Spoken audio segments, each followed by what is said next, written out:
The Orioles got the win last night, 4-1 in the shortened game, and that is in there for a strike. Ferguson with the 5.17 ERA, fourth start of the season, gets 65% of leadoff batters retired so far in the starts he has made. Good number. 0-1. That will miss down low, and a 1-ball 1-strike count on Span, who likes to take the counts deep. Yeah, he's a pretty good leadoff guy in that regard, because obviously facing a guy you haven't seen before, you'd like to get an idea what he's featuring.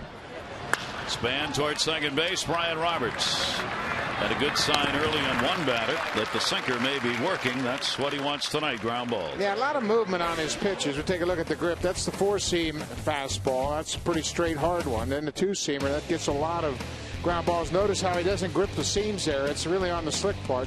The slider designed to get a little bit more depth. And there's his changeup. He throws it with a split finger grip, just something that he's utilizing to take the velocity off that fastball type of pitch. Here is Tolbert making the start at second base. He had an 0 for 3 in the ball game last night. Matt Tolbert being recalled. He had been with the ball club at the start of the season, then got caught in a numbers game when some guys were coming off the DL and had to be sent down. Right field, Markakis diving, and he's got it. Good catch by Nick Markakis. 2 down. Well, that's a tough one. That ball hit right at you as an outfielder, and it was sinking. Hit right on the button by Tolbert, and he dives straight forward. Gloved it before he hit the ground. Second base umpire Lance Barksdale went out, had a good look at it, saw the ball clearly in his glove before he slid on the ground. So 2 quick outs. Ferguson with an opportunity now to retire the side in order. 2 down. Joe Mauer will challenge him on that regard. Ferguson, so far in his starts, has not allowed anybody on in the first inning. Joe Mauer doesn't let you get him out very often. No, he sure doesn't. 2-time batting champ. He won in 06, he won in 08, and he missed 22 games to start the season. An off-season kidney surgery. As a result, he had some nerve problems, had some numbness in his leg. First and foremost, they had to get him healthy in spring training, and then they had to get him baseball ready, and it took him about a month to do that. Mauer with a 1-ball 1-strike count on him, and the pitch is going to be taken outside for a ball. Ferguson trying to get him out of there and prevent Morneau. The big part of this order, the middle, where there's some real thump. Mauer, Morneau, Kubel, Creedy, and Kadire. Here's the 2-1 delivery on the way. Ground ball up the middle, and there is a base hit. So he keeps on doing what he has long been doing against the Orioles in particular, and that's hit. Defensively, the Orioles have committed 21 errors. Lou Martinez gets the start in left field. It's the first time he's played since Saturday in Toronto. Adam Jones, Nick Markakis. Left side of the infield features Cesar Astores and Melvin Moore. The right side, Brian Roberts and Ty Wigginton. Gregg Zaun's behind the plate. As we mentioned, this team's committed 21 errors so far in the season. The defense should get better as the season rolls on. And now Morneau up. First base runner against Ferguson in the first inning of his 4 starts is Mauer, who's on. And a strike taken. Morneau ended up with a 1 for 3 in the ball game last night. Good home run power. Left-handers 286 off Ferguson. Right-handers 318. But all 3 home runs that the Orioles starter has surrendered have been hit by left-handers. Not a big lead. Step off look back on Mauer. Well, Gary, that's an important aspect of the development as Brad Ferguson pitches more to left-handed batters. Powerful guys like Mauer and Morneau, he's going to have to figure out how to neutralize their power. That's how you do it there. You throw that off-speed pitch inside, elevate the four-seam fastball. He can do that, but you have to make left-handed hitters conscious of both sides of the plate to be effective. Who finished second in voting for MVP behind Dustin Pedroia last year?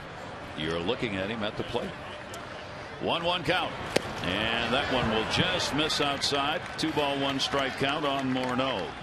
He has been hot, hitting safely in 16 of the last 21 at a .349 clip over that 21 game span, and that is upped his average to the .318 he has coming into the ball game. Mauer off first, and a quick throw over to get him back. Mauer will steal bases. I don't know if he's ready as far as his physical presence, but he's going to be a base stealer. He can steal big bases for you. He will run during the course of a season. Yep. 2-1 delivery on the way to Morneau. Just misses outside. And a 3-ball, 1-strike count now on Morneau. And Gary, you make a great point about Justin Morneau being the runner-up to the MVP. He's won an MVP award in the past, but he might be the least known impact hitter around baseball. He and Mauer really set a pretty good middle for this Twins team. 3-1 delivery, swung on a miss. He was looking fastball. He got it, and he got beat by it. Yeah, he sure did. And Brett Bergeson's not intimidated by anybody, and he's going to pound the strike zone. And he gets that two-seam fastball running off the end of the bat. Big swing from Morneau, and he pulled off it ever so slightly, but it was enough to get the swing and a miss. Now the runner will be going. Mauer with 2 down.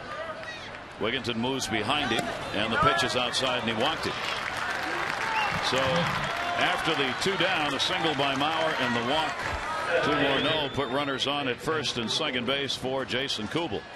Something the Oriole pitchers have not done this season, have drastically improved on from last year's, cutting down on those walks. Boy, they sure have, Gary, and that was one of the plans for Rick Kranitz, the pitching coach, was reduce the number of walks. And right now, as we speak, they are 4th best in walks issued per 9 innings. And that's a dramatic improvement. Last year, they were worse than the American League. Yep, that is it's an amazing improvement. 2 on here, and there are 2 down. Jason Kubel, the designated hitter in the ball game, another left-handed bat. He did not play in the game last night. He too has been hot over the last 16 games, hitting .361, 3 homers and 11 RBIs in the last 16 ball games for Jason Kubel. Good off-speed delivery, and him way out in front of it. Yeah, and that's another aspect that Brad Bergeson is going to have to improve upon, because as he gets more innings under his belt, the off-speed pitch is going to become more important for him, especially against, as I mentioned, these left-handed hitters. Kubel, 21st time he has been the DL. Primary job is his. 0-2 delivery on the way, and that one tailed away and got him foul tipped, held on to by Zaun. So no runs, 1 hit, 2 are left on. Bergeson works through the first inning. The Orioles line up when we come back.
We go to the bottom half of the first inning here at Camden Yards. 70 degrees the temperature at the start of our ball game.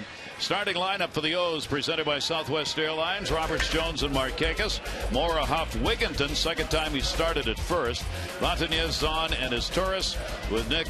424 and 2 homers so far at Camden Yards this year. He loves this ballpark. Well, tonight we'll take a look at the PNC scouting report for the Twins left-hander Glenn Perkins. Fastball, curveball, changeup. He's got great command inside to right-handed hitters. He loves that glove side fastball. He can throw a strike just about any time he wants. Lefties can be a challenge for him. He doesn't have the ability to throw that arm side fastball inside the left-handers to neutralize them. Glenn Perkins, the numbers on the season, only 6 walks.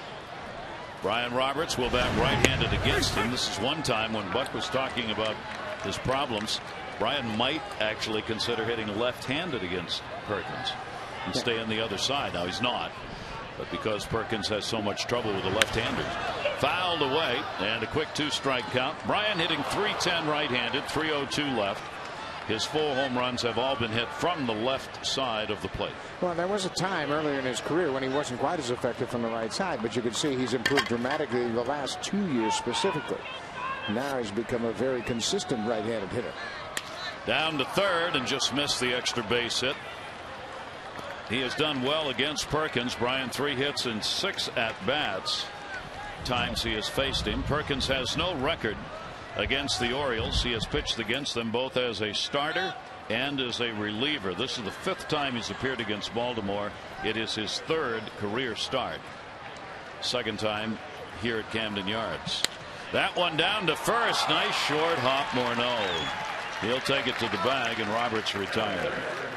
Well, take a look at the Twins defense, and you can see they've got some athletes on the field. Delman Young, Denard Spanner, Michael Kadire in the outfield. Up the middle, it's Nick Punto and newly recalled Matt Tolbert at second base. Creedy and Morneau, they can really catch it at the corners, and Joe Mauer playing in the first game of this 2-game series. He was out last night as they're trying to break him in slowly, as he is just recently back with his ball club.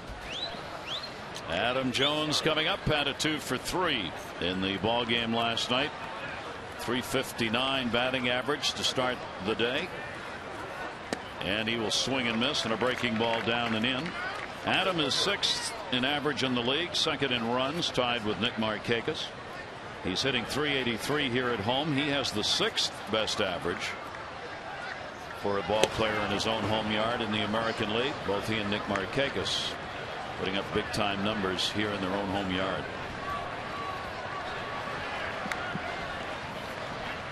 One ball, 1 strike count on Jones. Play him to pull in the outfield a bit. Swung out, hit in the air to dead center.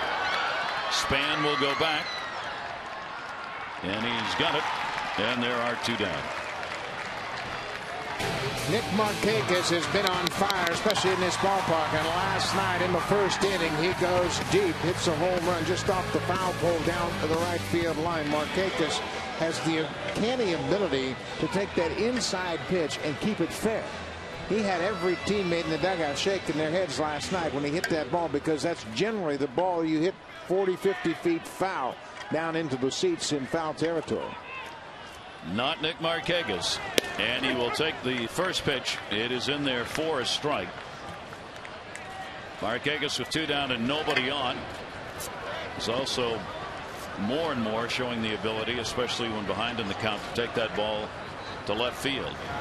Breaking ball, that will be away, and the count will go to 1-1. Nick with the extra base hits, 10 doubles to go along with the 5 home runs, 29 RBIs batted in, 5th in average, tied for 2nd in RBIs in the league. Off the fists, Kadire, and he'll haul it in. So Perkins has a 1-2-3 inning. We've completed 1 here at Camden Yards. No score.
$100 worth of American Classic scratch-off tickets from the Maryland Lottery for every Oriole home run hit tonight. You can have a chance to win too. Enter by logging in at massensports.com.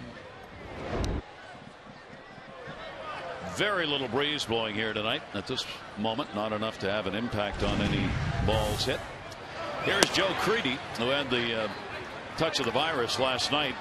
So concerned with the swine flu thing going on, they actually had him checked out at the hospital to make sure he was okay. And here he is back in the lineup.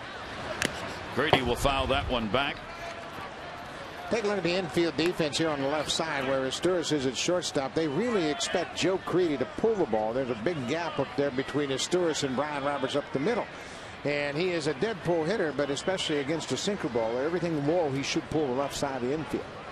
Creedy with the White Sox last year, injury filled for him.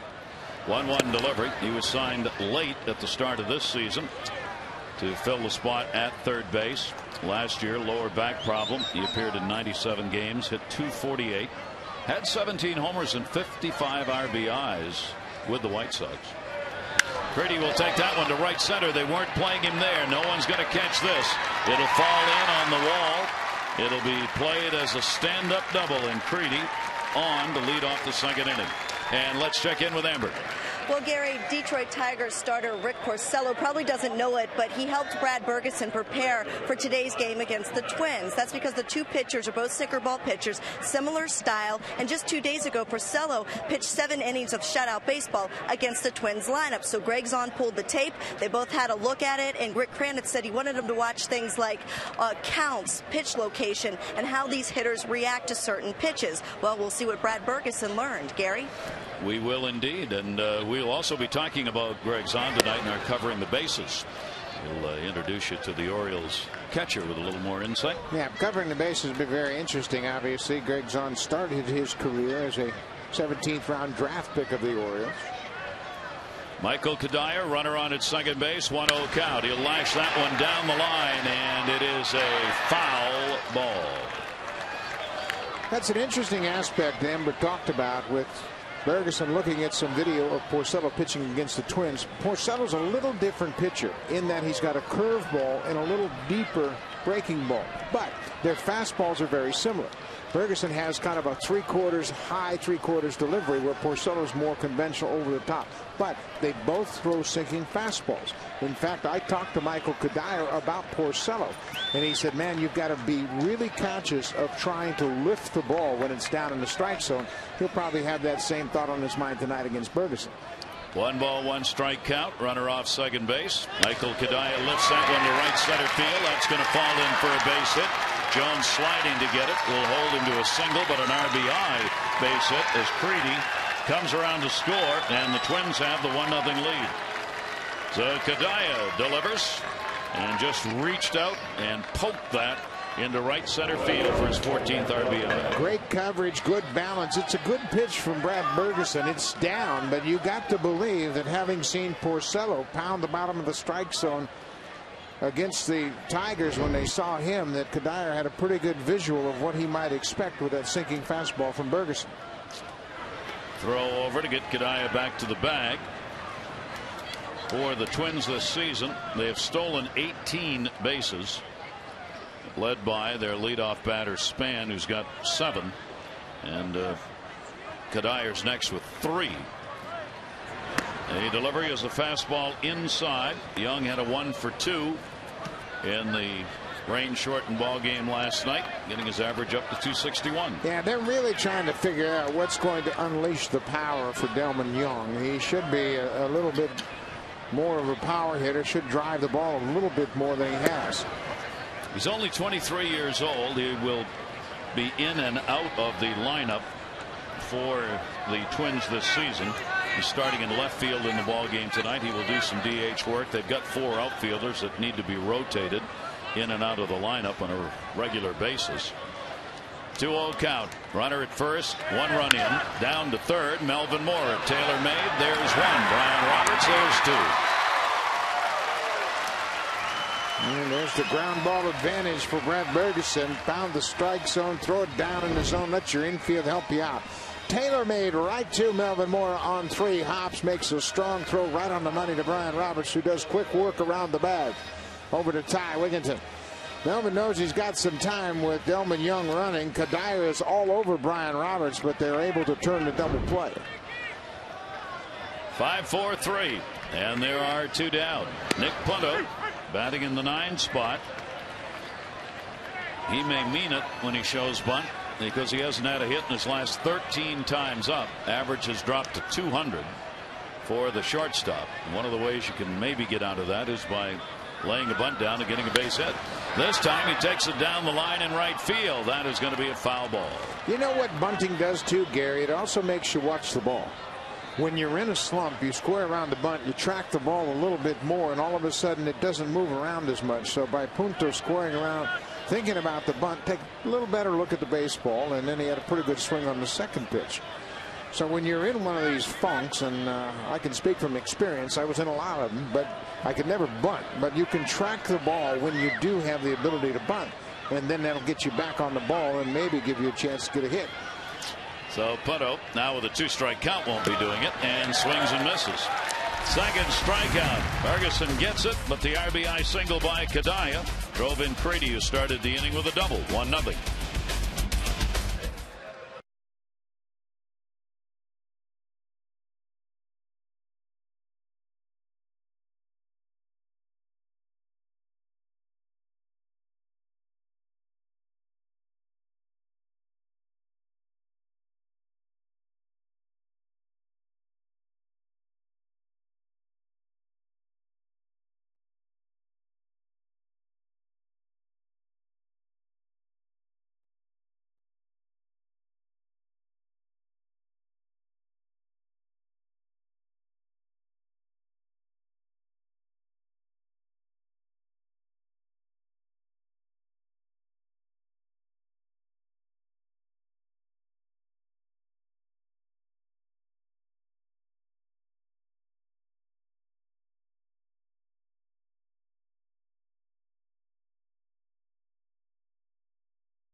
Cal's on hand tonight. Cal Ripken Jr. at the ballpark. Rachel, his daughter, there with him. Cal's going to be joining us tomorrow night in the booth to talk about a new documentary called A Shortstop in China. It was his first American public diplomacy envoy visit on behalf of the U.S. State Department. It's going to air on Masson following the Orioles-Yankees game tomorrow night, and Cal will join us during the game to talk not only about the movie but also the trip to China. I spoke to Cal about that earlier in the afternoon. He was very pleased with the way the video turned out. He obviously enjoyed the trip, the opportunity to see a marvelous country and spread the virtues of baseball. A pretty special ambassador. There's a really good chance of selling a lot of gloves and baseballs in China. If it ever catches on, it will be the biggest baseball operation a small percentage the world has ever seen. Oh my gosh. 1-1 delivery on the way. Melvin Moore takes it away. When Dave Tremblay met with the press today, he talked about a couple of things early on that he wanted to see happen tonight. One was ground balls by Bergeson, who would throw a lot of first strikes. The other thing was getting Melvin Moore on track. Hit in the air, left center field. How on track do you want it to be? Goodbye, home run.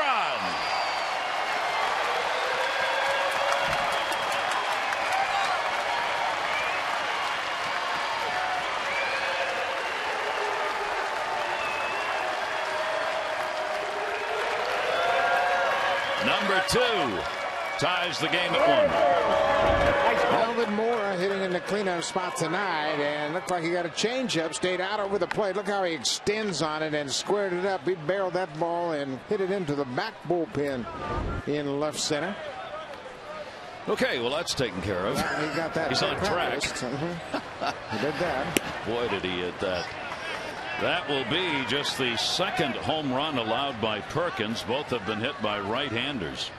And the Orioles tie the ball game up on their first hit of the game.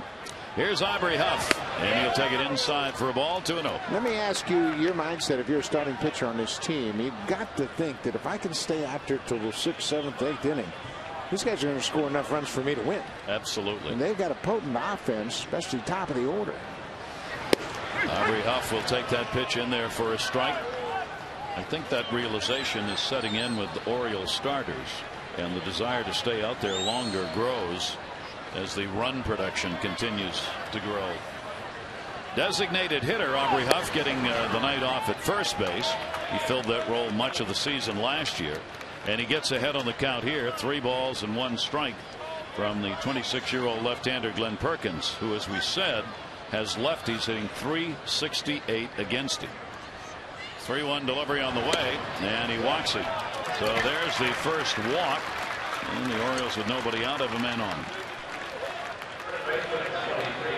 Take a look at the last pitch, and this will reflect why he has trouble with left-handers. Look at the catcher. He wants the ball inside, and look where the ball ends up, all the way across the plate. You have to be able to throw inside strikes to left-handers to neutralize them, and you can see he missed by 2 feet of where he was trying to throw the pitch. That's the side of the plate that creates problems for him against left-handed hitters. Brought to you by Northrop Grumman, the information systems powerhouse. Here is Ty Wigginton. I asked Ty when the last time was prior to this year that he played first base, and he thought about it. Well, I didn't play there last year at all, he said, because Darren Erstad was available as the backup first baseman for Berkman in Houston. So he said it had to be the year before. Still has the first baseman's mitt, though, his own glove, and this is the second time he has played first for the Orioles this year. Pitch is taken up high, and a 1-ball 1-strike count on Wigginton. Well, when you look at the roster and the way it's made up, if you're Ty Wigginton, you better have all your gloves ready, because you know they've got a regular first baseman in Aubrey Huff. They have a regular third baseman in Melvin Moore. A couple of left fielders are ahead of him on the depth chart. So he's going to have to get his at-bats filling in, moving around, and so far he's done a pretty good job of accumulating at-bats. Looks like his bat just getting started. He's got a home run, 10 RBIs. The average is down there at 207.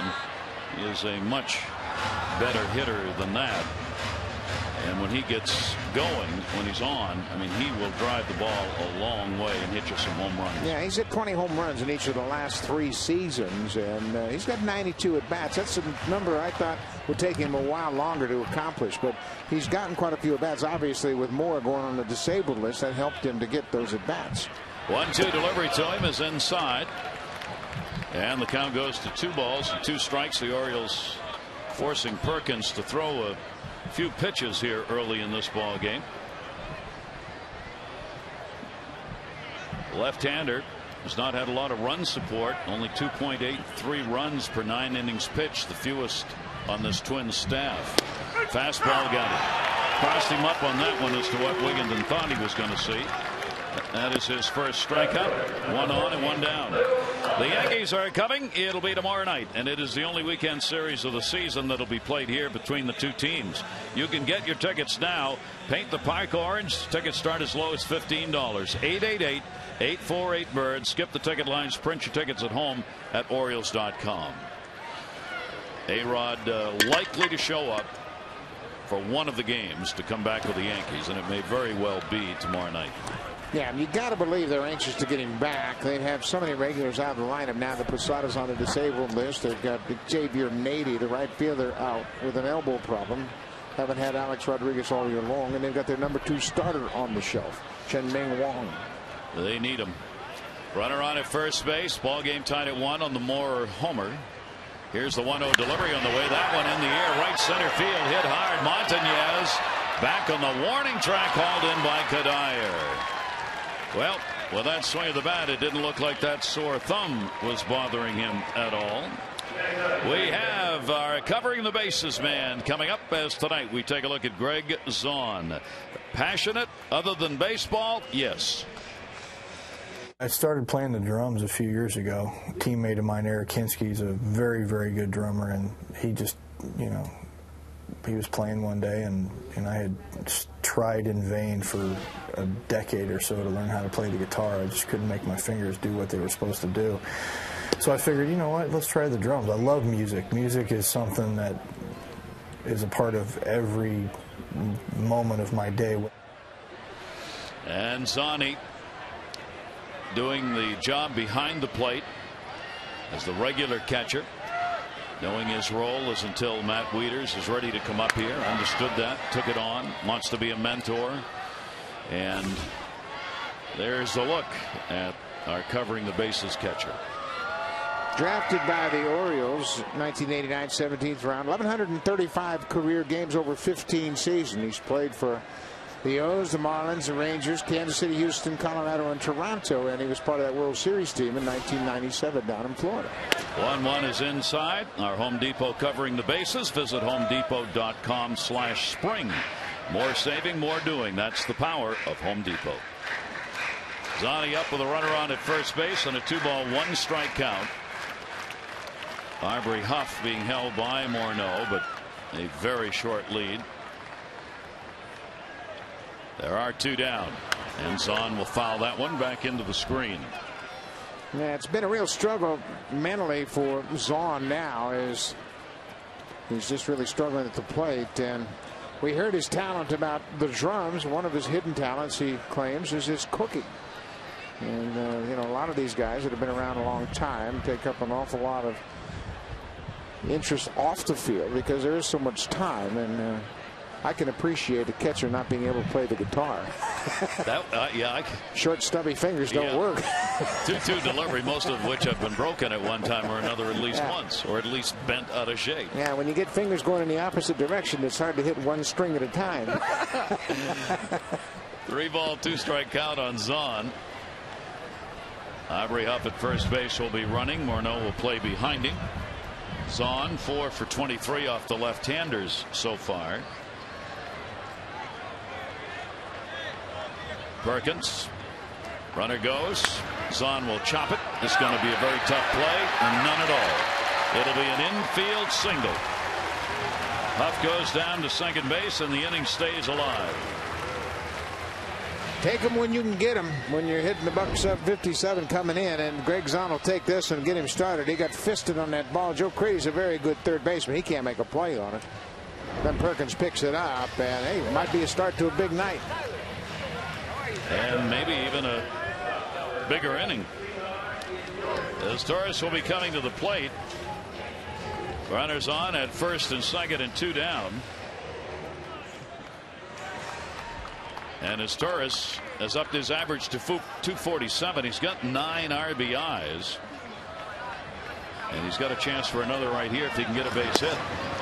As Torres has been one of the leaders for the Orioles this season, picking up 2 out RBIs. He is batting .353, 6 for 17, and 5 RBIs when he gets a chance with 2 down.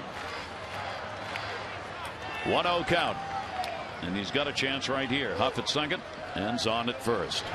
As Torres files that one outside at first, Morneau will not get there.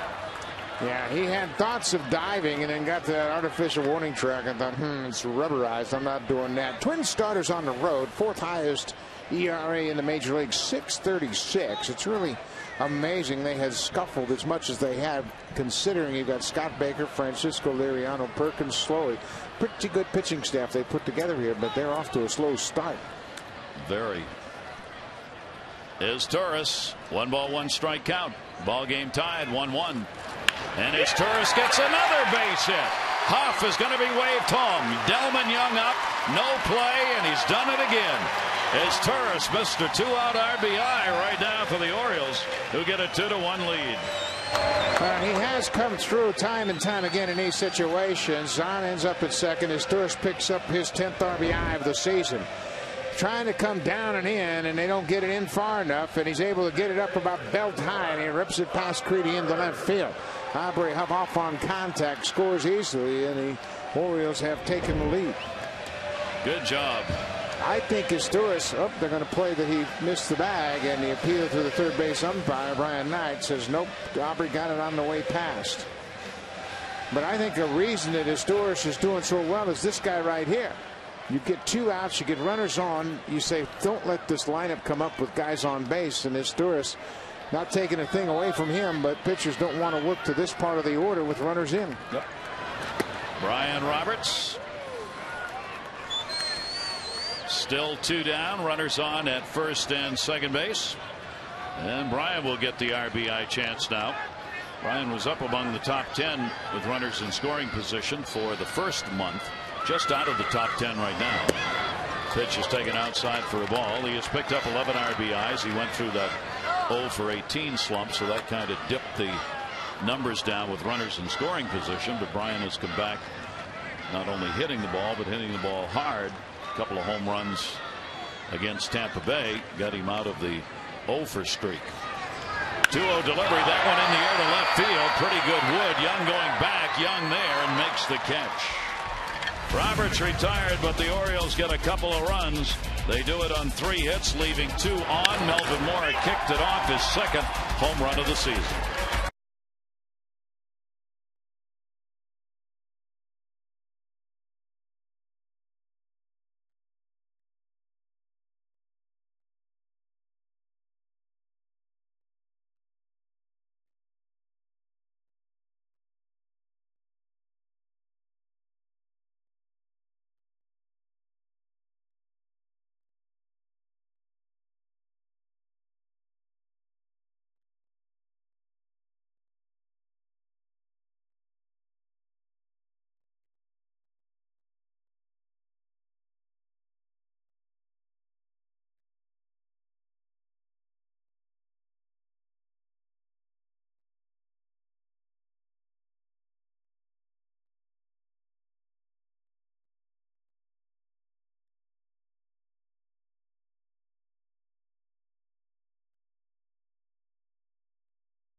The Twins, and early on they have the 2-1 lead as we go to the third inning. Gary Thorne with Buck Martinez and Amber Theo Harris here tonight, and great to have you on board. And the Orioles, again, as they've done all season, Buck, they're able to get on the board early. Early offense for the O's has become a regular part of games. Sure has, Gary. And Melvin Moore hit his second home run, but I think more importantly, Cesar Sturz comes up with his 10th RBI, a 2-out base hit. This ball club has really hit well with runners in scoring position. I believe it's just a mindset. You make up your mind that you're going to come through. Sturz has had kind of a iffy start defensively, but he's certainly added more to the bat than anybody expected. And interesting, because one of the things Dave Tremblay has talked about and talked with the individuals involved, bottom third of the order, has not gotten it done for them. Bottom third of the order for opponents has done great damage, so he's asked them to pick up the pace. Yeah, and Gregg Zaun got an infield base hit. He's hitting in the 8th spot, and that's one spot that Dave Tremblay has said has plagued them as a defensive team. The other team's number 8 hitter has come through. Zaun, he will kind of joke about the hit, but it led to a 2-out run for this ball club, and you've got to turn the lineup over. We all know how important 1, 2, and 3 is in this order. You got to get them to play as often as possible. That one will be into left field. Martinez could not make the play on it, and the speedster Span is on with a leadoff single. And one of the things managers do, you were there, is that you use the pride players have and challenge them to do it when they're not getting it done, such as the bottom third of the order. Absolutely. You just point out things, hey, you guys can do better, and if you do get on base and if you do roll the lineup over, we're going to score more runs. There's no mystery to that, and I think Dave's done a good job with this lineup, and probably the most significant lineup move he's made all year long is committing Adam Jones to the 2 spot. That's where he's really turned this offense around. Bunting down the line, and that's going to stay on the grass, and that is going to be an infield hit. So Matt Tolbert doing the Twins kind of thing laying down a bunt, puts runners on at first and second base. Well, Melvin Moore knows this field very well, and once this ball gets inside the foul line in the grass, he's hoping it'll kick the grass and go back into foul territory, but it hops over onto the grass, and it's safely a fair ball. Nothing Melvin can do at all. Once he commits to letting this ball roll, he just got to hope that it kicks into foul territory, and that wasn't the case. Beautiful bunt by Tolbert, and now Gardenhire, the manager of the Twins, is getting done what he had asked them to do at the start of this series, and that's bunt more. He said we weren't doing enough of that. Now you get 2 on and you get Joe Mauer up at the plate. Some problems right here. Those are the kind of things the top of the order can do, and they gain the garner of table setters. Gary, the Twins don't hit many home runs. We know that. They're a club that relies an awful lot on coming up with base runners on base for Mauer and Morneau, and that's exactly what they've created here in the 3rd inning. Well, let's see now if Ferguson can work his way around it. 2 on and nobody out, and 2 speedsters on, especially Span at second base. That has taken 4 a strike. Mauer delivered a single his first time up. Orioles have the 2-1 lead, but threatening right here the Twins to get back in it. Mauer did not play in the ball game last night. He's hitting .444, the couple of doubles, a homer, and 3 RBIs in the limited at bats that he's had. Mauer takes that one up the middle, base hit. Jones is going to come up with it. Span is going to be held. That's how hard that ball was hit, and the respect for the arm of Adam Jones, probably the fastest guy on their team, does not try and score on a single to center from second base. This is a bullet right over the glove of Brad Bergeson. Adam Jones charges it very well and uncorks a strong throw. You're not going to gamble even when you have Span's speed, because there are no outs here. Your cleanup hitter is scheduled to come to the plate. You don't want to challenge the arm of Adam Jones and get you an out at home plate with a rally like this unfolding. We talked about the need of the sinker ball to be working for Brad Bergeson, and right now the Twins are finding ways to get that ball up in the air and off the ground. Bases loaded and nobody out. Morneau, the cleanup batter, going for the grand salami, strike 1. Well, here's where you want to minimize the damage. You get bases loaded, nobody out, middle of the order. You've got to expect you're going to concede at least a run. So you don't try to make perfect pitches. Just try to make your good pitches. Get a ground ball here and there and see how few runs you can keep off the board. That is outside for Morneau this season, 2 for 7 with the bases loaded. The Twins have 1 grand slam that was hit by Jason Kubel. The infield back hoping for the ground ball to get that double play. Morneau drew a walk his first time up. Ferguson's delivery swung on, hit in the air, left center. Jones coming hard, diving, makes the catch. Runner tags and will score. Span will tie the ball game, sac fly, but that could have been a whole lot worse but for the catch by Adam Jones. Well, this is exactly what I'm talking about. You get good defensive play behind you because you're throwing a lot of strikes. Defense is on their toes. Adam comes over, dives, and takes away a base hit from Morneau. He concedes the sacrifice fly as Span ties the game up. But now Brad Bergeson's a ground ball double play out of getting out of this inning after it was bases loaded, nobody out. Big play right there. Credit Morneau with the RBI, tying the ball game up. That'll be number 22 for Morneau in the year. Now first and second. Kubel hits it in the air to left. Montanez is over.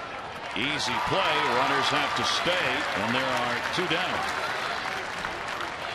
Just take it pitch by pitch. You get into the heart of the order. You got the bases loaded. Cleanup hitter at the plate. Bergeson never panics, never shows any emotion. Just thinks about executing a quality pitch, and he's an out away from minimizing the damage dramatically. Only 23 years old, making the 4th start of the season. Bergeson now with 2 down will face Creedy, who doubled and scored in the first inning. Kadire getting the RBI, or in the second inning rather, on the Kadire RBI. 2 down. That one ripped to left. Adam ball. Montanez misjudged, but gets back and hauls it in. So with the bases loaded, nobody out, the Twins only get 1 run as the defense of Adam Jones in center getting that big out on Morneau, and then this one by Montanez. 2-2 game.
Southwest Airlines. Low fares, no hidden fees. And by PNC. PNC leading the way. They put Cal's picture up on the big board here at Camden Yards in a standing ovation. Cal will be joining us tomorrow night in the booth during the Yankee broadcast as the Yankees coming in. Yankees are at the stadium tonight where they're trailing Tampa Bay 2-0 early in the ball game, second inning. Tampa Bay came back to beat them last night 4-3. Carlos Pena hit his major league leading 12th home run in extra innings against Phil Koch. And tonight it's Andy Pettitte going to the mound for the Yankees. Here it's Adam Jones, and he'll take the pitch for a strike. Glenn Perkins, the left-hander, working to him, got him to fly out to center field his first time up. Adam hitting .383 off lefties and .326 off right-handers. Now Adam Jones, 23 years old. And take a look at the picture on the left. 1967, Paul Blair. After 151 games, Paul Blair hit .293, 11 homers, 64 RBIs. Similar numbers for Adam Jones, same amount of games, as he has really come on the scene this year, especially established himself as a good young hitting prospect. As Gary mentioned, started out tonight 6th in the American League in batting average, and he's only going to get better. He is motivated to be one of the impact players in baseball. Here's the 2-1 delivery on the way. Ground ball to first. Good jam shot right there by Perkins. And Morneau will get the out. And there's one away here in the third. And tonight's leaderboard is presented by Firestone, a tradition of innovation. Runners in scoring position. Denard Span at 480. Marlon Byrd, we have seen our fill of him, 478. And then there's the Orioles. Nick Markakis, 444. Konerko of the White Sox at 335. And you know what's really interesting about those numbers is everybody is aware of how good these guys in these situations are, and they're still putting up big numbers. And the Orioles, as a team, come in second in average with runners in scoring position. That is inside to Nick Markakis. In fact, you've got the top two teams in the American League here. The Twins are #1 with runners in scoring position hitting .303. The Orioles come in at .289. That ball is going to be fouled down the line, and the Orioles at the 2-out runner in scoring position number 228 right now, which doesn't sound that good, but 2-out RBIs are not particularly easy to get. No, they're not, and certainly the pitcher is just thinking, hey, I'm only one good pitch away from getting out of this, and hitters really have to dig in deep. Down the line in left, and that will be a foul ball into the seats. Nick Markakis flied out to right his first time up. Yeah, you know what that ball does right there? That really spreads the defense as thin as possible. We saw a great play by Denard Span and Aubrey Huff down in that corner last night, but for Nick Markakis to literally hit balls from foul pole to foul pole spreads the defense out as far as you can get them. There's no way to defend them. 1-2 delivery is a fastball taken up high, and a 2-ball 2-strike count on Markakis. 1 down, nobody on. These two teams split their series last year at 3-3. The Orioles getting out on top with the victory last night in the first game. The only time the Twins will be here in Baltimore is this 2-game set. That one hitting. So Markakis is on. But again, it's that arm side fastball that's creating problems for Perkins. He tries to come inside and he can't locate that pitch. Gets away from him. He hits Markakis on the arm, and Nick goes to first base. But Maurer wanted an inside fastball, trying to shoot for that corner. We have seen it twice tonight where Perkins just can't deliver on that inside pitch to left-handed hitters. Second time Markakis has been hit this season. First time Perkins has hit a batter. Now Melvin Mora. Mora already some damage in this game. Leading off the second inning, Melvin Mora gets a changeup that was about knee-high, inner half of the plate, and he drilled it into the Twins bullpen beyond the Orioles bullpen in left field. 0-1 count on him, 1 down. Markakis a decent lead, and the pitch is going to be inside. A 1-ball 1-strike count. Nick has not done a lot of running on the season. 1 stolen base and a couple of chances. He wants to be a better base stealer and run a little more, but really hasn't had to because he's been circling the bases with homers and doubles and RBI base hits. Melvin Mora hitting .239. He'll loop that one towards second base. That'll be handled easily by Tolbert for the second out. On Sunday, you can celebrate Mother's Day here at Oriole Park as the Birds host the Yankees. 1:35. The first 10,000 women 18 and over will receive an Orioles picture frame presented by AT&T. Hope you'll come out, create some new memories with your family and the O's. For tickets, 888-848-BIRD or go to Orioles.com. Mother's Day is Sunday. Here's Aubrey Huff, drew a walk and scored his first time up. First ball hitting, fouls it off. Now, Major League Baseball does a great job of drawing awareness to breast cancer, and it's really a great day for baseball. Certainly, players will be able to acknowledge their mothers. Baseball in general does a great job of making people aware of breast cancer, and it's a great day, and the entire league gets behind it. It will be pink bats and pink scorecards and pink lineup cards that will be exchanged at home plate. Breast Cancer Awareness Day on Mother's Day by Major League Baseball. Aubrey Huff for the runner at first base and 2 down. Upfield deep and straight away on him. Aubrey a couple of hits in 4 at bats off Perkins. Take the breaking ball away, and you can just see why the left-handers have done so well off Perkins. What Buck's been talking about, he just struggles to find a pitch and a location against left-handers. Yeah, and you only have to worry about the outer half of the plate if you're a left-handed hitter facing Glenn Perkins, because he has not shown the ability to throw inside strikes to left-handed hitters. 2-1. Markakis will go back to the bag.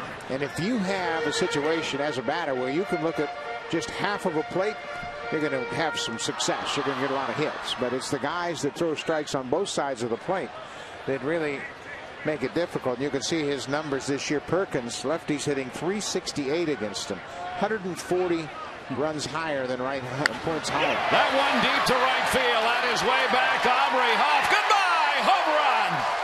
A 2 RBI homer, and the Orioles retake the lead at 4-2.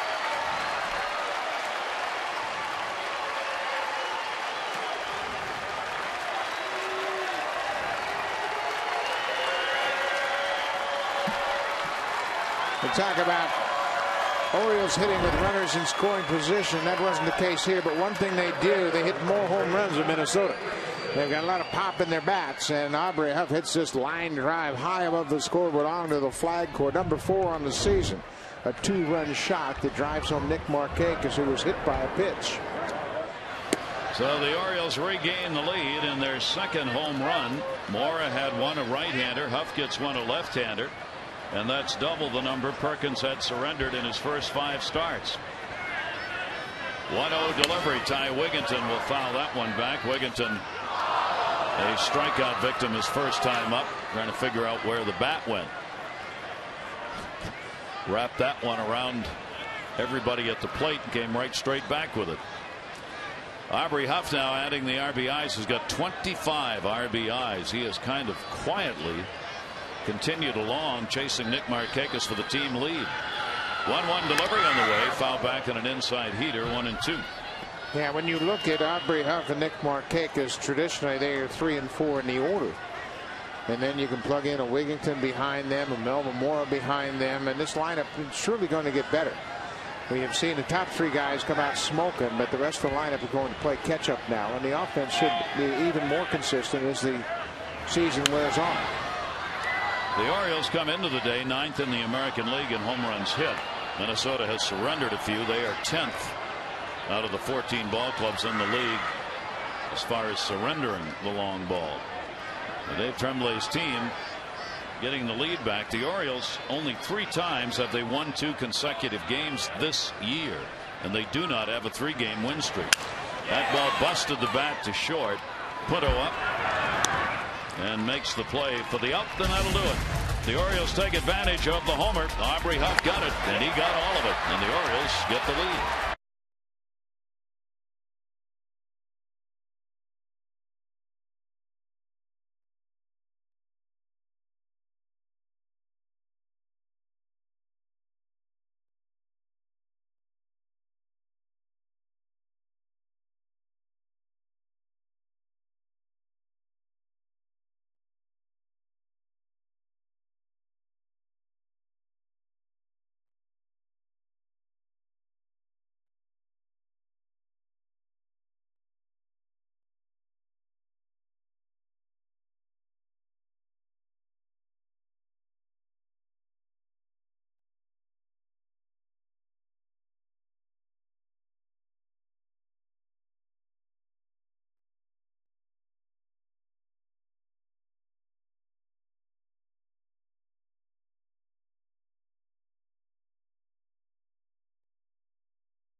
presented by Home Depot with Gregg Zaun, and there he is as a little leaguer. Kind of looks the same still.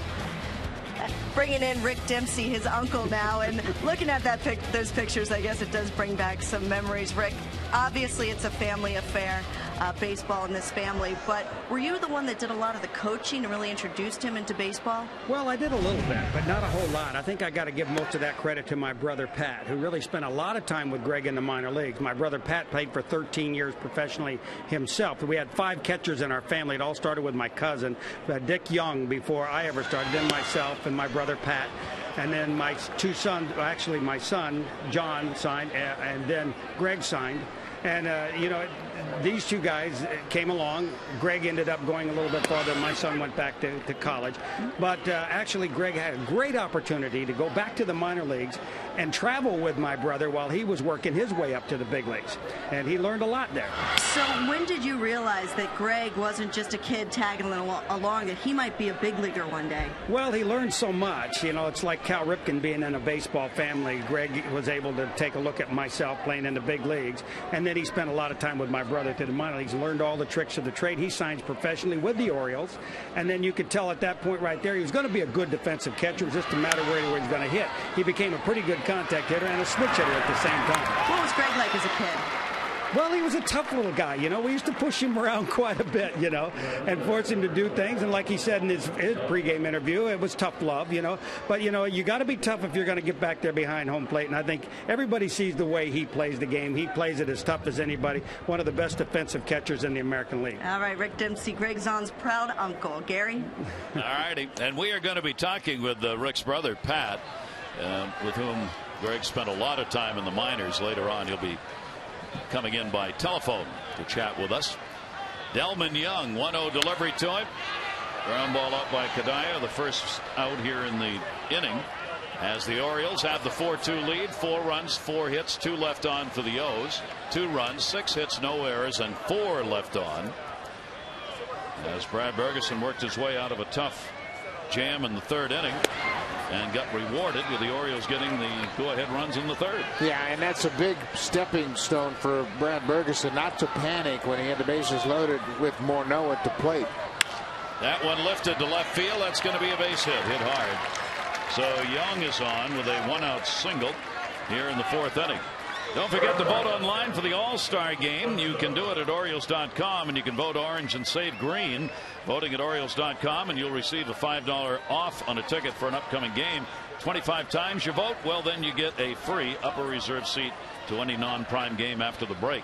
Vote early, vote often. For details, visit Orioles.com/vote-orange.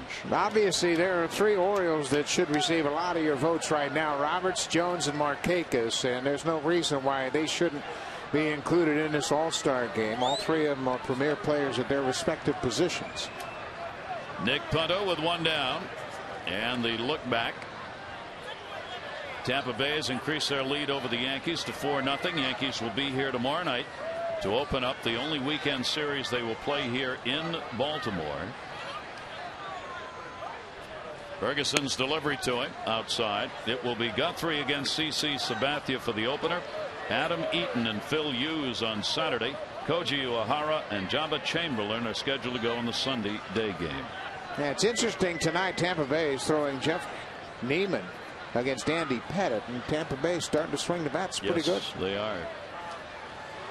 Punto, a strikeout victim. Runner goes. Here's the throw by Zaun, and did he get him? Yes, on the way by. Nice play by his tourist to make that happen. And Young is caught stealing. Well, I tell you what, Delman Young got a heck of a jump, and Gregg Zaun shaking his head because that ball was off the line, but his tourist does a good job. Look at the jump that Young got. He peeks back there, and here's the throw, and his tourist goes right into the base path, and he didn't get inside the base path, and that's why he's able to tag Young. You can see Young swipes at him with a hand, but his tourist tagged him out. So Young caught for the 2nd time, is now 2 for 4 in stealing bases, and Zaun has thrown out 6 of 26 behind the plate, and obviously big out. Now you retire Punto, you don't turn that order over here in the 4th inning. Nick Punto fouls it away. Punto is now 0 for his last 14. You know, Gary, there's always the question inside organizations is when do you promote young pitchers and who do you promote? Brad Bergeson last year was the minor league pitcher of the year, and you know, they saw him in spring training, they saw his composure, they saw his poise, and he made an impression because he threw strikes. And again, we're seeing the value of his poise here tonight. And yeah, he's got a long way to go before he's a polished major league starter, but you know, he's not suffering any scars by pitching in the major leagues. He's not intimidated, and he's not going to shy away from throwing strikes. I think of all the pitchers in spring training, Bug, this Bergeson was the one that Dave Tremblay talked most about. He was most impressed with his performance, and I think for exactly the reason you're speaking about, because he has such a seemingly calm demeanor. No matter what happens, what's going on, he's ready to pitch. 3-2 delivery on the way, and he's also ready to defend his position. So he faces only 3. No runs, 1 hit, no errors, and nobody left on base. The Orioles lead it by a score of 4-2.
Extend our best wishes to a dear friend, Red Sox broadcaster Jerry Remy. Jerry is struggling with cancer. I'm going to read from that letter that you see that he sent out. In November, I had a very small, low-grade cancerous area removed from my lung. I was fortunate that it was discovered at an early time. Unfortunately, following the surgery, I developed a bad infection compounded by pneumonia. I'm taking a leave of absence. I hope that by stating all of this publicly, it will emphasize the dangers of smoking to everyone, especially children. I would like to emphasize, if you don't smoke, don't start. And if you do smoke, try to quit. I don't say that lightly because I know how difficult it can be. So our best to Jerry Remy as he recovers from that surgery for lung cancer this past summer. Or winter, rather. That one taken to right field, and it will be hauled in, hit hard. Montañez hit the ball hard twice, and both times Cadiers caught it. Yeah, both to the opposite way, but just to send our best wishes to Jerry Remy. Obviously, we have known him for a long time when he first came up with the Angels, and outstanding broadcaster. He's an icon in New England for sure for doing those Red Sox games, and we wish him nothing but the best. Hope he'll be back in the booth soon. Gregg Zaun at a single, his first time up. And Zaun will take the pitch on the outside corner for a strike. Zaun and then his Torres do up in this 4-2 ball game. Twins about hit the Orioles 7-4. Ground ball to second base. Tolbert not going to get it, and Zaun is 2 for 2.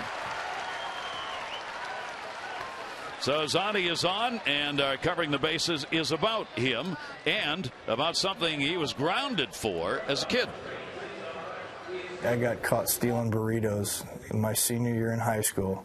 I figured out a way to MacGyver the burrito machine, and I had a little too much free time on my hands in between periods, and I remember getting caught stealing burritos, and I ended up doing about 4 months worth of Saturday detention. Wow. And has not had a burrito since.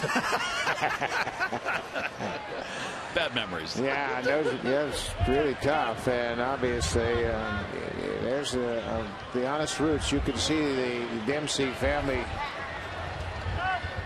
reflected in his young pictures. You really can, can't you? Oh, absolutely. The similarities are there. As Torres, runner at first base, one out. Ground ball to short.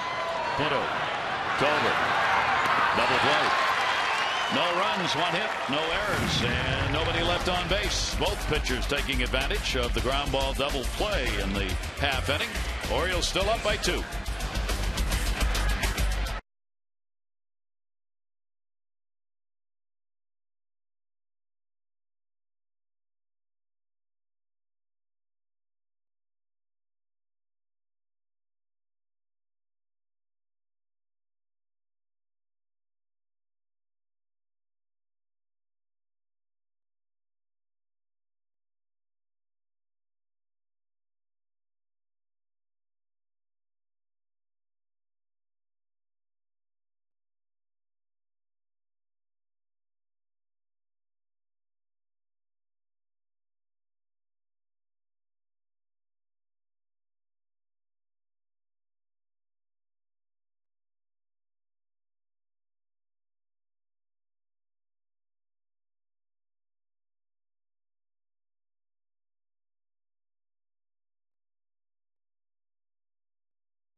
To you by Southwest Airlines. Low fares, no hidden fees. Gary Thorne, Buck Martinez, and Amber Theo Harris. Orioles lead it 4-2. Beautiful night here at Oriole Park at Camden Yards.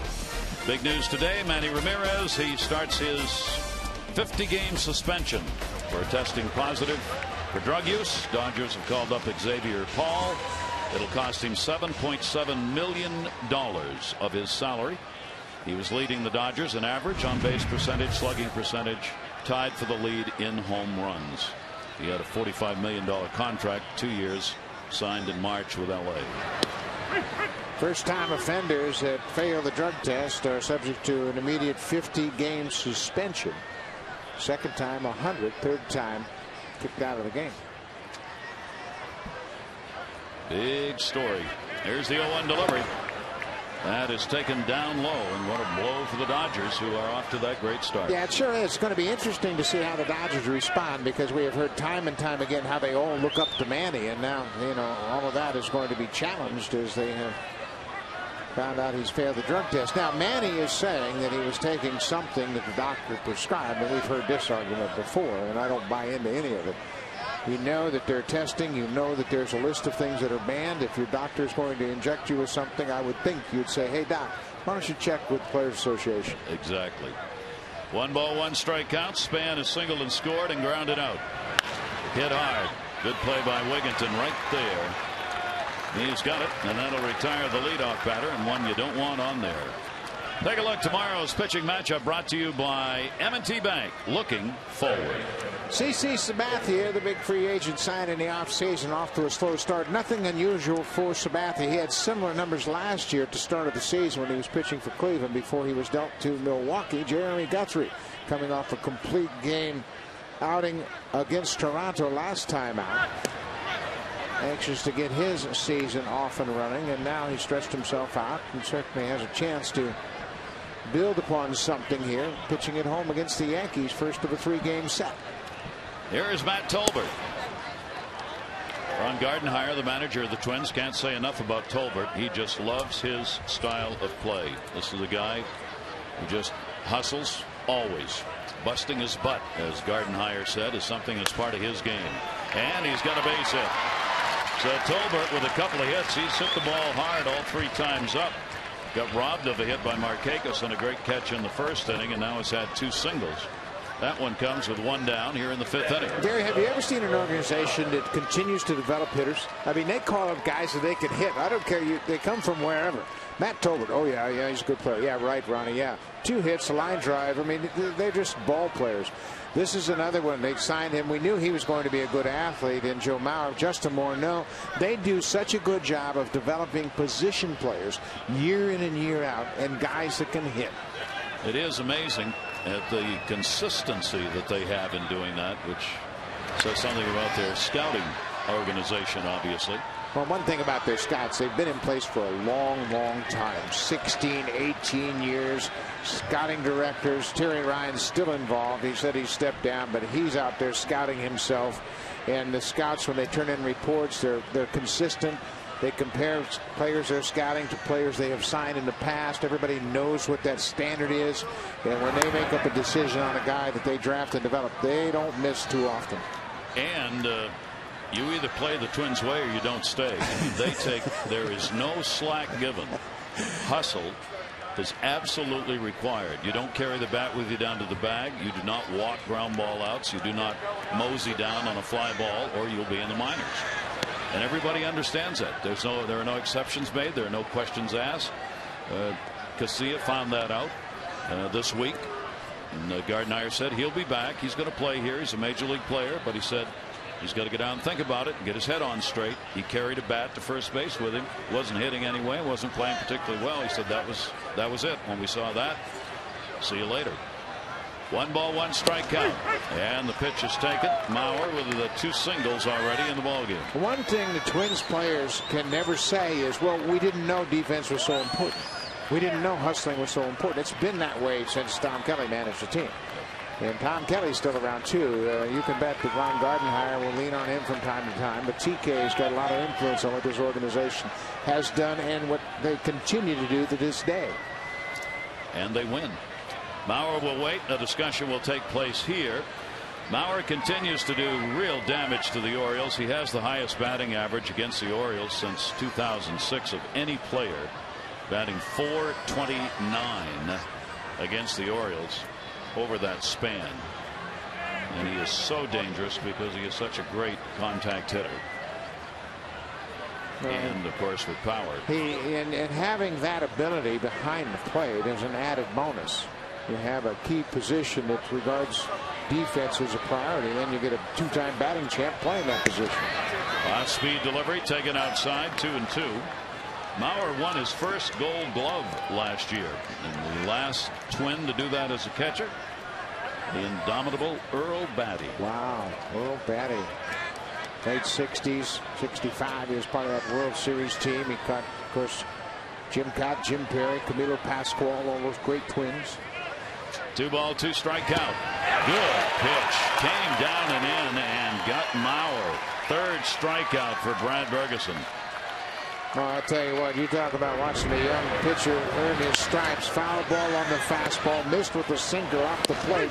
Catches the outside corner. 2-seamer. Another changeup missed, and then he gets the swing and a miss on a changeup in a part of the plate. Good sequence of pitches. Good job by Zaun to mix up the pitches very effectively and get Bergeson to strike out, a 2-time batting champ.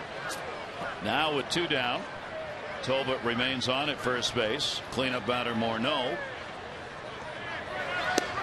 Off speed will miss. Morneau is an RBI and a sac fly and a walk. For the Twins in the ballgame, RBI Kadire, his sac fly brought in a run, and Morneau with his sac fly. That's the only 2 on the board. The Orioles have a solo shot by Melvin Moore. That one hit in the air way back in right field at the wall. Up and makes the catch. Nick Markakis. He read it at the 373 mark and hauled it in. Not that easy. 4 2-0s.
is at the Orioles Alumni Autograph Series. Just head to the Madison booth on Utah Street near Gate A. It opens 90 minutes before first pitch and stays open until 30 minutes before the game.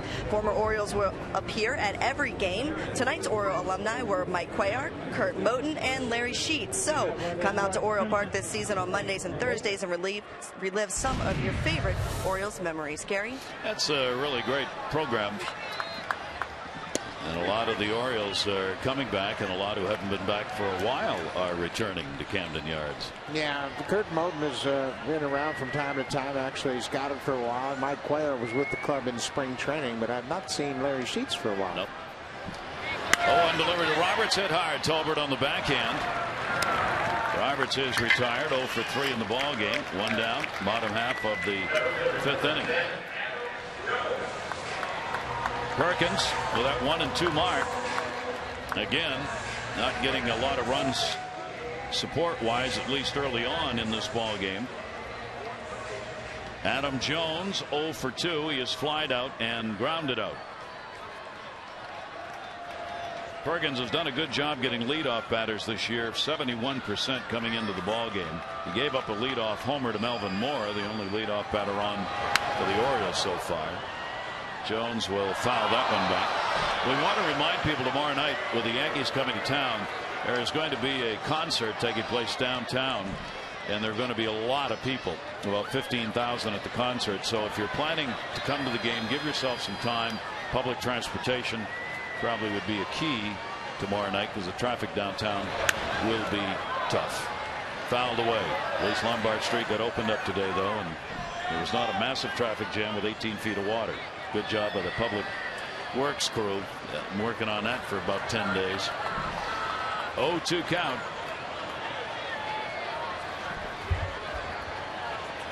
Outfield deep.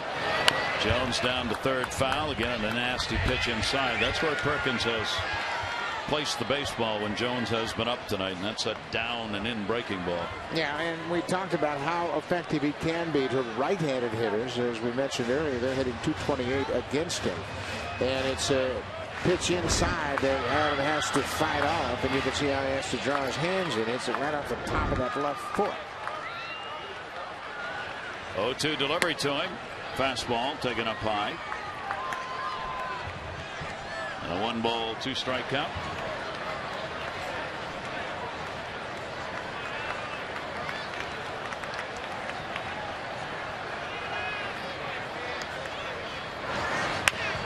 There it is again, this time a little higher, but inside.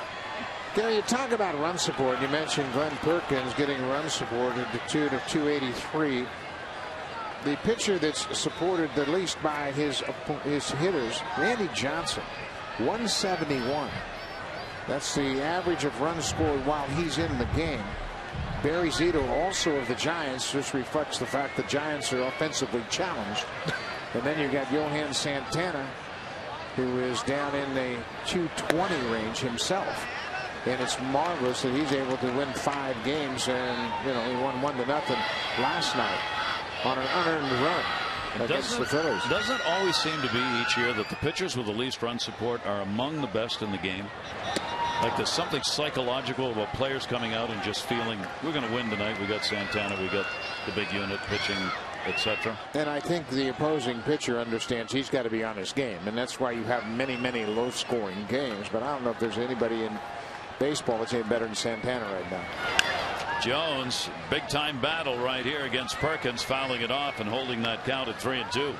We're going to see one of the best pitchers in baseball next week when we go to Kansas City and see young Zach Greinke, who's off to a phenomenal start, 6-0 for the season. And Greinke has led the charge for the Kansas City Royals, who are atop the Central Division. We repeat, in first place, the Kansas City Royals. 3-2 delivery on the way, and again fought off. Kansas City's won 5 in a row. They're 2 games ahead of Detroit right now. And that's not a fluke. I mean, they may not win the division, but that's not a fluke that they are off to that kind of a start. 9 pitches so far in this at bat. 3-2 count, 1 away, nobody on. Pitch number 10. And the battle won by Perkins, who gets his second strikeout as he went the other way to get the K. 2 down. Enter now at Orioles.com to win the Oriole Park Fireworks Night MVP Experience Sweepstakes. One lucky winner is going to receive 4 VIP seats to the Orioles Tiger game. It's on May 29, the first fireworks night. Plus, you'll get VIP parking and passes to watch batting practice on the field. To enter, go to Orioles.com today. Nick Markakis takes the breaking ball outside. Nick has been hit by a pitch, scored, and flied out. Markakis 3 for 4 off Perkins. 1-0 delivery. Another one. Another slider away. Now Perkins has all of the tools and all of the weapons. The last pitch he struck out Adam Jones on was exactly what he's going to have to do more of, is go away and just make hitters, even right-handed hitters, aware there are 2 sides to the plate. Gets Markakis on that look, and a 2-ball 1-strike count. Nick hitting at .361, leading the Orioles. RBIs, 29 of them. 2-1 delivery, jammed, hit high in the air right. Cadillo. And a 1-2-3 inning for Perkins. We've completed 5 here at Oriole Park at Camden Yards. Orioles up by 2.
And then Adam Jones on a bases loaded catch.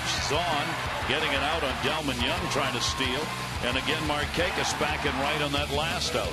The gloves tonight have been a big part of the ball game. Yeah, and I think the pitcher has set the tone for the defense to be on its toes. Brad Bergeson has thrown a lot of strikes tonight, and every time he throws strikes, you anticipate as defenders that the ball is going to be put in play. But there have been some exceptional defensive plays made behind him that have allowed him to maintain his 2-run lead into the 6th. Jason Kubel's taken an 0 for 2. He is working as the designated hitter in this ball game, a .309 average, 4 home runs. Brad Bergeson has walked 1 and struck out 3. He has not given up an extra base hit, and that has been a problem over the last 5 games now for the Twins. They're hitting only .250, including the numbers tonight. They have only 8 extra base hits in the last 5 games and do not have a home run. 1-2 delivery, ground ball off the glove. Morrow, no play. And Bergeson slams his fist into the glove, because that's one probably should have had. It was a little tough because it came right up to the top of the mound on him. Yeah, you got to make this play, though. Watch how he finishes. He's pretty square, but kind of nonchalant as he goes at it. You got to use your 2 hands, get yourself over. He's got plenty of time to make an adjustment here. He's landing in good shape right here, but doesn't anticipate the ball. And you can see how he just expected the ball to be in his glove. Didn't really focus on it, cost himself an infield hit. And the leadoff batter on. Creedy whips that one into the left field. Montañez will glove it, hold the runner at second base. But the failure to make that play looms even larger now. First two are on here in the sixth inning, with the Orioles having a 2-run lead. And you're dealing with Michael Kadire, who already has an RBI base hit in this ball game. And boy, oh boy, you get down here in this order, when you got Kadire, Young, and Punto bottom of the order, you still have to deal with some pretty good hitters. They've done a job tonight. Kadire picking up a single. Young has had a single. Kadire with an RBI. Creedy's got his second hit. He's on at first, moving Jason Kubel down to second. Now Delmon Young, who has singled and hit into a double play, which the Orioles hope may happen again.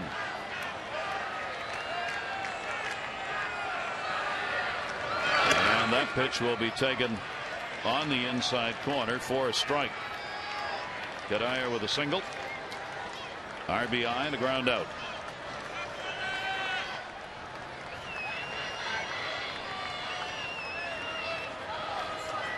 Brad Bergeson with a check at second base.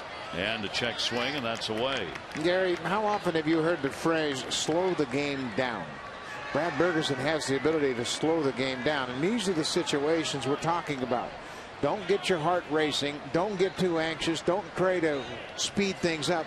Slow it down. Think your way through this part of the order. And that hit hard and foul by Kadire. 1-2. A big third inning chance. Bases loaded, nobody out.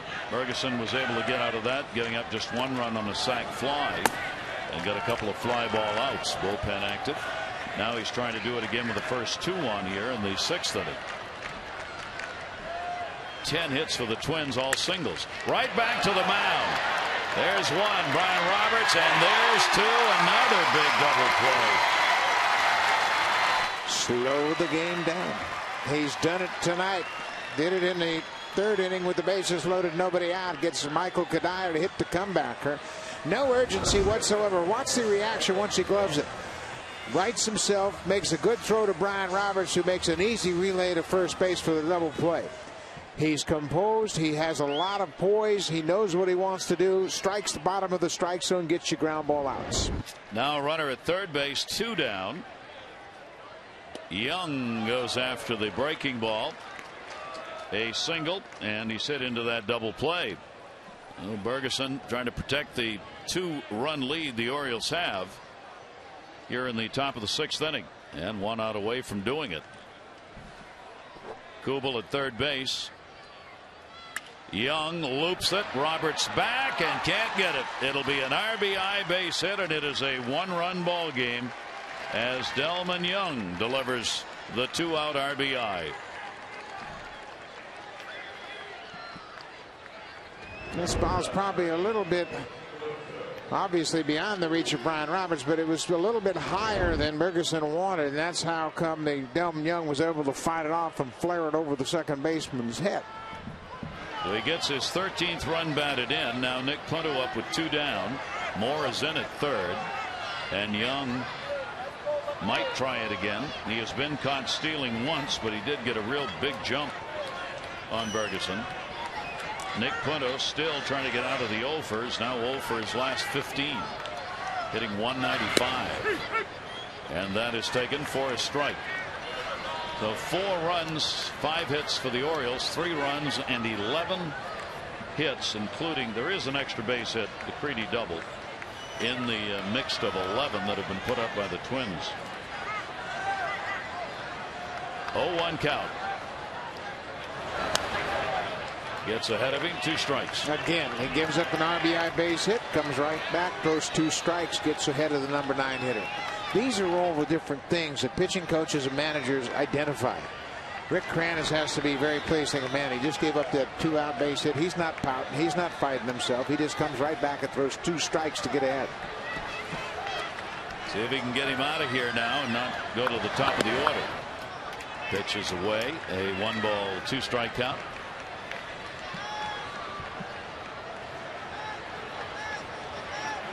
Good ball game here on an evening that warmed up and is very pleasant for baseball with Camden Yards tonight. Young off first. Here's the 1-2 delivery. 2 balls, 2 strikes. Now, obviously, there's where you want a resolution to this at bat. 2-2 count with 2 outs. You don't want to go 3-2. You don't want to give Delman Young a head start. You want to confuse the hitter right now. There's indecision in his head. There won't be the same indecision when you get to 3-2. 2-2 delivery. And he is at 3-2. Missed with that one down low. So now Young, who has great speed, will be off at first base. 3-2 down. Wigginton is going to move behind the base runner.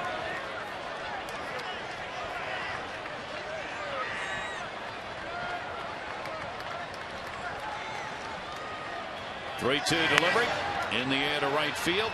Nick Markakis, and he's got it.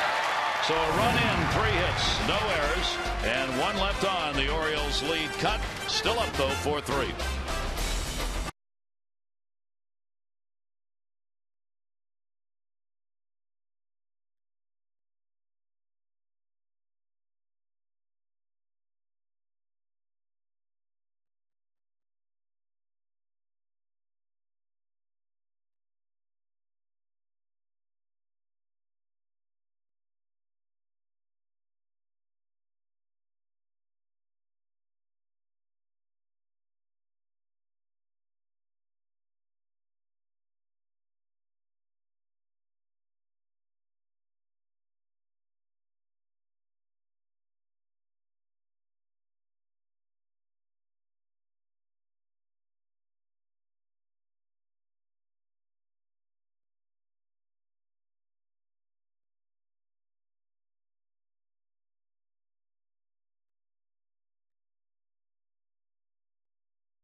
The team, I took batting practice before the team got there. I caught pitchers that were going back and forth between AAA and the big leagues. Got the chance to live the minor league life before I was actually a professional baseball player.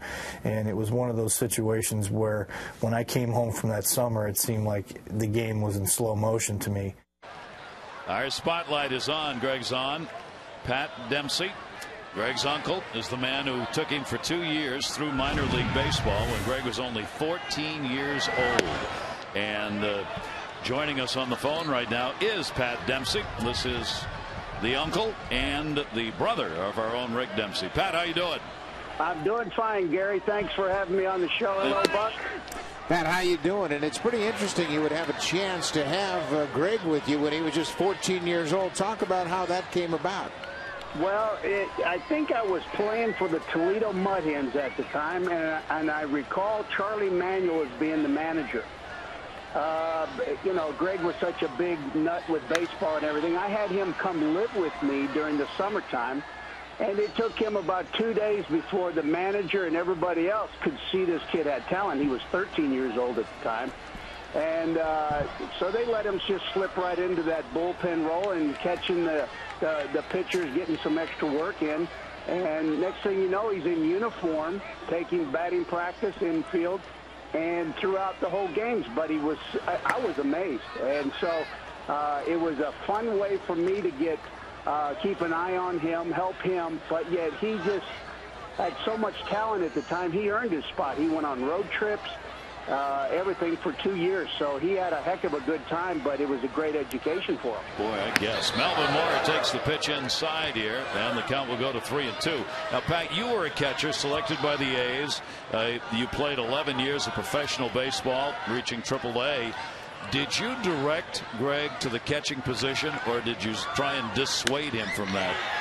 Well, Rick and I were both trying to get him to pick another position, but it's just so much work back there, and I wish Rick had gotten into my head a little earlier too. But he was very stubborn, and he was kind of perfect for the position.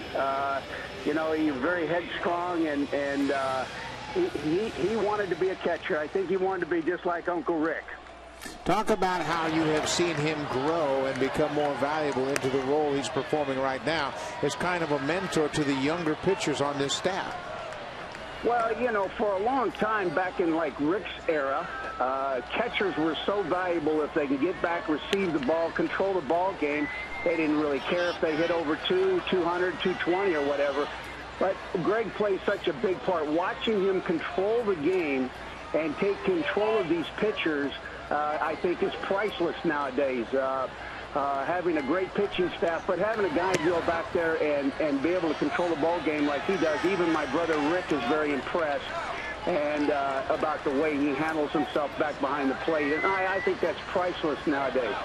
Aubrey Huff at the plate. He has had his 4th home run, 2 RBI shot 3rd inning, drawn a walk and scored. A 3-ball 1-strike count with 1 down, and Ty Wigginton waiting on deck. We're talking with Pat Dempsey, who is the uncle of Gregg Zaun, who's behind the plate in this ball game. That'll be taken for a strike. Have you remained in touch with him regarding the catching part of the game? Do you still mentor a little bit, Pat? No, he's gone way past me. he's spent more years in the big leagues than I did in the minor leagues, so I'm listening to him nowadays. It's such a joy to have seen him develop, and especially at this point in his career, to have so much value in what he does and what he knows how to do. It's not so much about how many home runs you hit. It's about being respected out there by your players and by the pitching staff, and still physically been able to do what he does. I couldn't be more proud. And that'll be fouled off, Pat. We can't thank you enough for taking time to join us here as we spotlight your young friend who at the age of 14 traveled around with you. We really appreciate it, and we know you're at the golf course where Rick is a member, and we hope you charge a whole new set of clubs and drivers and dinner and everything, okay? Anybody that needs anything, I'll send it to them right now. That's perfect. Back. Thanks a million, Pat. We'll talk to you. Back in Maryland for taking care of my family back there. You got it, fella. Enjoy the day. Pat is out in California, and he really is at Rick Dempsey's golf club. So, and he really is charging. Yes, golf he really clubs. is. He's got some really nice looking irons going. Perfect. 3-2 count on Aubrey Huff, and that is a walk. And he's had 2 of those in the ball game. This comes with 1 away here in the 6th inning, and both walks surrendered by Perkins have been to Aubrey Huff. Matt Guerrero begins to throw for the Twins down in their bullpen. You imagine going to the minor leagues and actually spending the entire baseball season with a AAA team and you're 14 and 15 years old? Now, well, the interesting thing is it didn't seem anything unusual to them. As Rick mentioned, there were 5 catchers in the family, so it was something that they all thought was natural. And certainly I never had any kind of opportunities like that. I didn't even know what pro ball was about. It was this mysterious thing that I hoped I could do one day. That'll be caught by Span on the fly ball by Wigginton, and there are 2 down here in the 6th inning. You couldn't ask for a better manager to really help you blend in with the team. Charlie Manuel at the time was with Toledo and working in the Tigers organization, and well, you know, he's perfect. Hey, kid, you look pretty good. Get back to let's see what you can do. Yeah. 2 down. Here is Montanez. He's due. Lewis hit the ball hard twice, both to Kadire in right field. He's had 2 great at-bats, and we heard him last night on our Wired Wednesday talk about not trying to do too much, and he's had a great approach in both at-bats. And that is taken for a strike. He is trying to earn the job in left field and become more of a regular. There's no question that his manager, Dave Tremblay, would like to see him take that job. He wants somebody to take that job, and he thinks Montanez has got the tools to do it. 0-1 delivery inside off the left-hander, and a 1-ball 1-strike count. I think the thing about left field is, you know, there are no guarantees for anybody. If Felix Pie got an extended opportunity, I think Lou Montanez would like to have the same opportunity. And Dave Tremblay's going to go with the hot hand. If somebody gets hot, whether it's Pie, Montanez, he's just going to wait until somebody takes this job over. 1-1 delivery on the way, and again jammed and fouls it off, and a 1-ball 2-strike count, 2 down.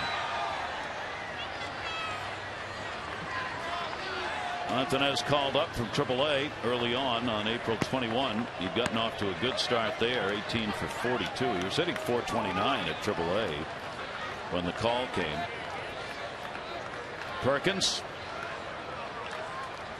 has reached the 100 pitch mark.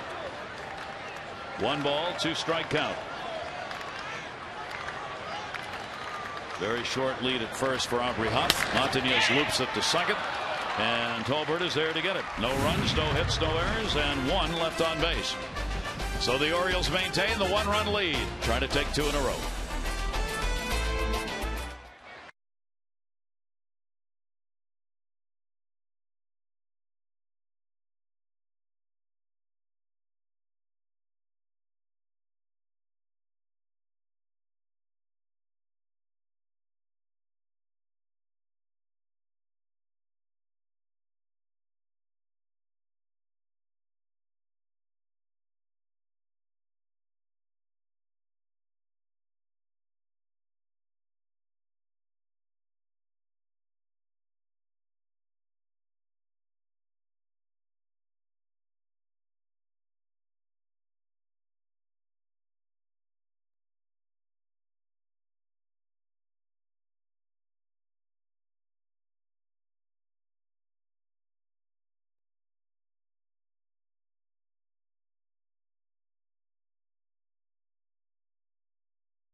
Of the Orioles' young pitching prospects had good days down on the farm. For AAA Norfolk, Chris Tillman pitched the first game of a doubleheader. He's now 3-0. He got the win. He pitched 6 innings, gave up just 2 runs, 7 hits, 1 walk, and 6 strikeouts. Troy Patton got the start for Bowie. He's 3-0, 6 innings pitched today, 2 hits, 1 walk, 6 strikeouts. His ERA now is just 0.95. So keeping an eye on some of those young arms down in the minor leagues, Gary. All right, Amber, thank you. And pitching change for the Orioles as Brad Bergeson will leave with a chance to be the winner, and Chris Ray comes on. Chris Ray makes his 11th appearance of the season, and another interesting outing for Brad Bergeson. He gave up 11 hits in his 6 innings of work, but 3 runs, and he's in line for his second win. Now Chris Ray is going to try to see if he can't put up some zeros of his own. Ray will go to work here, and the first pitch is going to be into Denard Span, the leadoff batter. He has single scored, 1 for 3 in the ball game. Orioles up by just 1 as we go to the 7th inning, and obviously a very big inning for Ray as he'll face the meat of this order. Pitch will be outside for a ball, 1-1. The Orioles bullpen 10th in ERA, 13th in hits per 9 innings. They have struck out a lot of people, and Evan Walkman, his second best walks per 9 inning ratio for a bullpen in the American League, belongs to the Orioles. 1-2. I think that's a dramatic improvement over what they did last year. They issued more walks than anybody in the American League. In fact, they issued 281 more walks than the Minnesota Twins. Off the fist, Markakis coming. Roberts out. Markakis, no communication. Got a chance here. Nope, going to go back to first. That's a ball that's got to be caught. Nick and Brian did not communicate. You saw them both hold up at the last second. It's almost exactly between them both. Nick's got full speed, and then you know what? Then Brian felt like he didn't think Nick was going to get there, and then they both peeled off, and Nick probably had a better chance of catching that than Brian. Brian's going out there, one peek at Nick, and if Brian had pulled away, Nick probably could have made a diving catch on that ball, but it falls for a leadoff base hit here. Well, the leadoff man is on. The potential tying run now on base, and Tolbert. Oh, and thrown wild. Almost picked off. Jerry White down there at first base. He's smiling, so he's all right, but that was close. Well, this is a throw well off the mark, and Wigginton just got a piece of it. He deflected it right over the head of Jerry White, the first base coach, on the air. Span moves into scoring position, and tell you what, as a coach, you're zeroed in on that pitcher, and you're not really thinking about a ball that you have to get out of the way of. But that's another reason why they wear those helmets. Exactly. And there's another big error, maybe, as the Orioles continue to lead the league in errors committed, and that one's going to be charged on Ray, moving the runner down to second. Now Tolbert, who is an outstanding bunter, may be asked to move the runner over to third here. Let's see. You've got Mauer and then Morneau coming up. He does square, drops a beauty. Play's going to be at first. Mora makes it. It is a sacrifice for Tolbert, moving Span down to third base with one away. Saturday, don't miss your chance to meet Orioles rookie pitcher Brad Bergeson at the Chick-fil-A location in Lansdowne, Maryland. He's going to be on hand 11 a.m. to noon tomorrow, signing autographs and meeting with fans. And that's for you at the Lansdowne Chick-fil-A. For more info on the Orioles community appearances, go to OriolesReach.com. Now the infield will be drawn in, and you really hate doing that with the likes of Joe Mauer at the plate. Mauer's already got 2 singles, 2 for 3. The potential tying run is on at third with only 1 away. And Mauer on a check swing holds up inside for a ball. Yeah, when you bring in the infield like this, you really limit your range. And Joe Mauer is so good at hitting sharp ground balls, line drives, that you just hope if he does make contact, it's right at one of the defenders on the infield. Mauer's had limited RBI opportunities since he's just getting back to playing with the ball club. 1-0 delivery, and that gets away, and the runner stops, and goes back to third.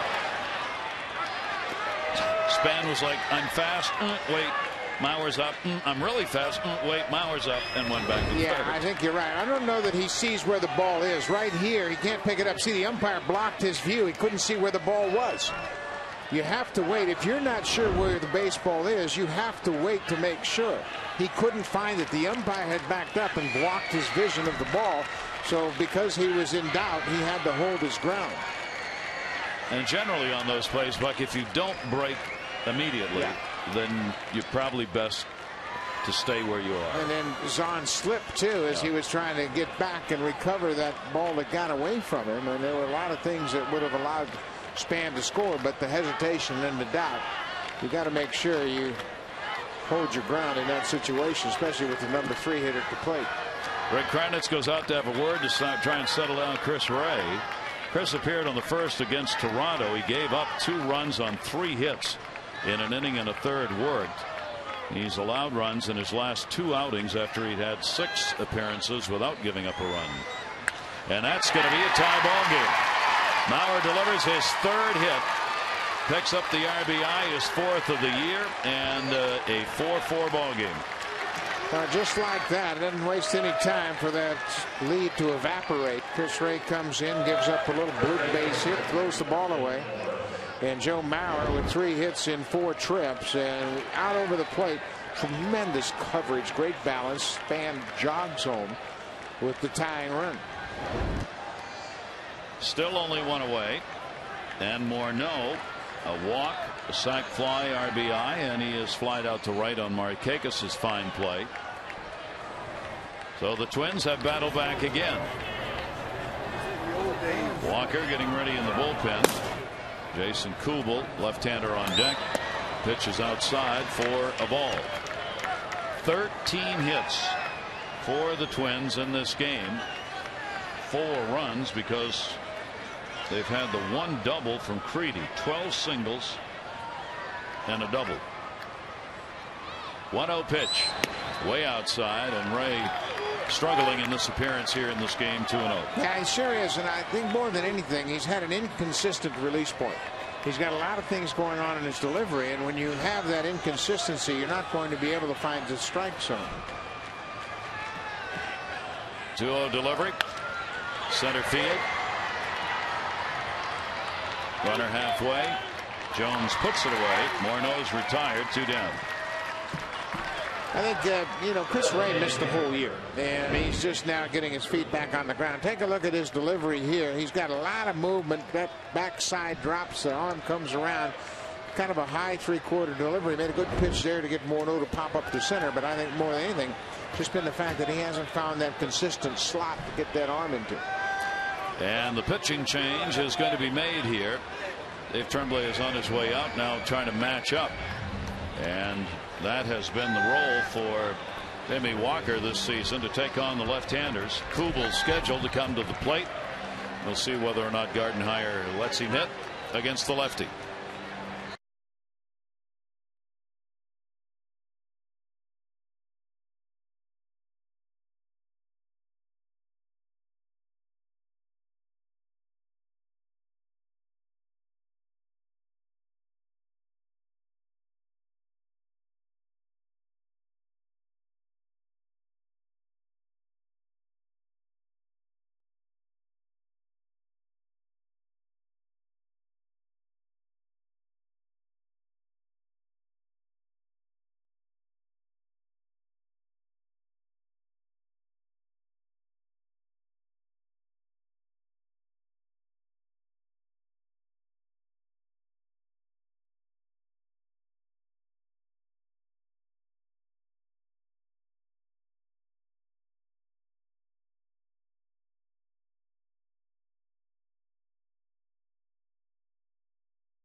Of the Orioles and may not be reproduced or retransmitted in any form, and the accounts and descriptions of this game may not be disseminated without the express written consent of the Orioles.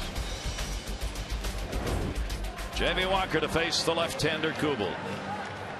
12th appearance for Jamie Walker. He's off to a good start. He has been able to make quality pitches consistently with that breaking ball and fastball. That's the good breaking ball that works so well for him against left-handed hitters like Jason Kubel.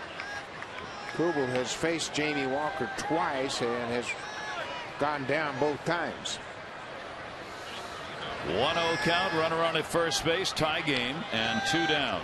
Mauer, the base runner, chopper to second, force play at the bag, and that's where his Torres will go.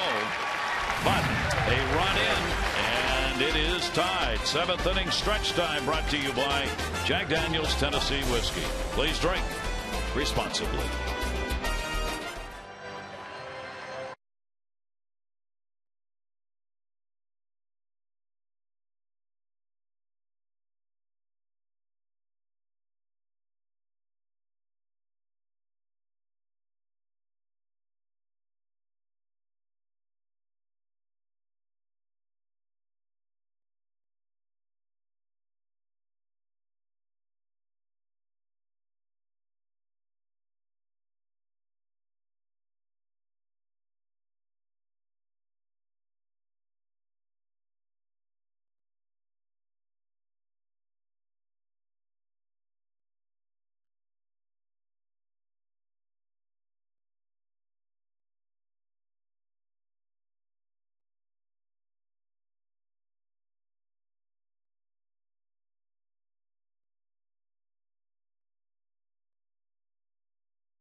Martinez, I'm Gary Thorne.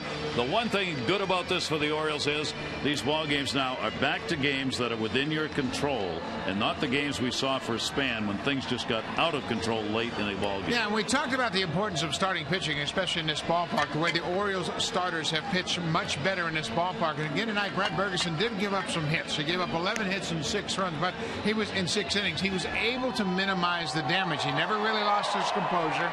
He was able to get 2 double plays that helped him out of those tough situations. But I think tonight's start was a real step in the right direction for Brad Bergeson. And you're right, it's all about the starters and the way they set the tone for the ballgame. So both starters set the tone enough to give their teams a chance to win. Matt Guerra is now coming out of the bullpen, and now it's both bullpens in charge of the game. Yeah, and this has been a concern area for the Minnesota Twins. Their bullpen hasn't been as consistent as we have seen in the past.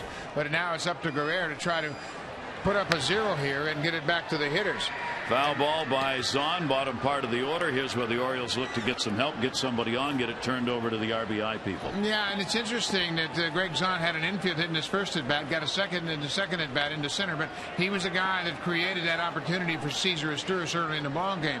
Dave has always talked about the bottom of the order being important so they can turn over the lineup and get the impact hitters in the order up at the plate with runners in scoring position. And before Brad Bergeson is forgotten here after the start, another pretty impressive performance. Yeah, the one thing that I was really impressed with was his ability to slow the game down. He had the bases loaded and nobody out with Justin Morneau and allowed just 1 run as he was able to strand the 2 base runners. So he really appears to be getting very comfortable here. That's going to fall in for a base hit. And perhaps we should cover the bases for Gregg Zaun more often. He's had a 3-for-3 ball game, and the Orioles get the potential go-ahead run on here in the 7th inning with a leadoff single. Well, we talked about the first hit was a little jam shot down the third base line and saying, hey, this might lead to something big. And sure enough, 3 hits for Gregg Zaun tonight. He has had a disappointing start offensively, but he has really been able to get some key hits to set up the Orioles offense tonight. Now Willis Torres bunt. Squares and will take the strike. Had a hard charging Joe Creedy coming in from third base. Orioles get their potential go-ahead run on. Now want to move him up. As Torres checking down at third. He has had a couple of sacrifices. Orioles only have 3 sacrifices. He's got 2 of them. Creedy creeping in. Shows bunt. Said he went after it. Wow. Home plate umpire Randy Marsh making the call, pointing at him and saying you attempted the bunt. Well, it's an important aspect of the game that we saw Matt Tolbert handle so effortlessly in the top half of the inning. Put down a perfect bunt. Now Asturias is in a hole 0-2. You wouldn't expect him to be asked to bunt with 2 strikes. 0-2 delivery, and that'll be a foul ball. Trying to stay away from the double play that he hit into in the 4th inning. He had an RBI single in the 2nd. 1-for-2 ball game for his Torres. And then the top of the order, Brian Roberts, will be coming up. Orioles 2 wins, 4 losses off left-handed starters. Perkins out of the ball game, the left-handed starter for the Twins tonight with 6 pretty solid innings. Short lead at first as Torres jammed, fights it off to keep it at 2 strikes. Yeah, you really have to battle now. Asturias is aware of that, and we've talked about his ability to turn the lineup over. You know, he's up near 250 now with the batting average, and if he can hit 250 for this ball club, he's going to play better defense than he's played so far. He's a much better defender than we have seen. But hitting in this 9th spot, he can be a pivotal batter in the lineup. 0-2 the count. And his Torres fights that off. So the 2 starters tonight for the Orioles. Brad Bergeson went 6 innings, 3 runs, a walk, 3 strikeouts, 11 hits, but only 1 extra base hit. Perkins 4 runs, 5 hits over 6, 2 walks and 2 strikeouts. Chris Ray charged with a run on 2 hits and 2/3 of an inning. There's Torres 0-2. Zaun off first. Check swing to third, not hit hard. Creedy, there's one, relay over to first, not in time. Despite a big effort by Tolbert, who took a hard slide from Zaun, not hit hard enough to turn 2. Creedy's got to wait on it a bit. It's a check swing tapper, about 4 hops, throws a strike to Tolbert, who hangs tough, but Izturis runs too well. Zaun bears down on the Twins' second baseman with a hard slide, but Tolbert unloads. It's just not in time to get Izturis. So there are now there's one away and a runner on at first base, and Brian Roberts at the top of the order. Bullpen for the Twins, 9th in ERA. They've given up 10 home runs. Not a lot of strikeouts picked up, and middle of the pack in walks issued so far this year. And a discussion. Yeah, I think Mauer went out immediately after that pitch, and now he's called Nick Punto in from shortstop to give him an idea what they're going to do here. Ron Gardenhire's aware that Izturis can run. So far in his recent return to the big leagues, Joe Mauer has yet to catch a base stealer in 3 attempts. Izturis is perfect, 5 for 5. So Mauer's going to look for some help on the slide step pitch out, see if they can get some idea about what Izturis is going to do at first.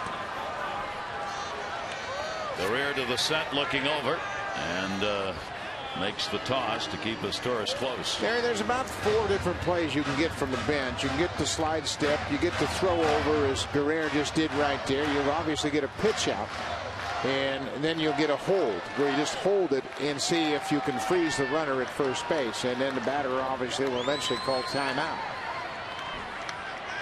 Roberts 1 for 4 off the reliever of the Twins. 2 tosses over. You know, just about every catcher in the big leagues looks over for the running game, and many people mistake that for pitch calling. And there are not too many catchers in the big leagues that have pitches called for them. It's a difficult thing to do from the side, but there are all the running game signals will come from the bench. Runner not going. Roberts takes it down the line the other way, and that'll be in the seats on a foul ball and evens the count up. Both of these teams now playing for the close ball game.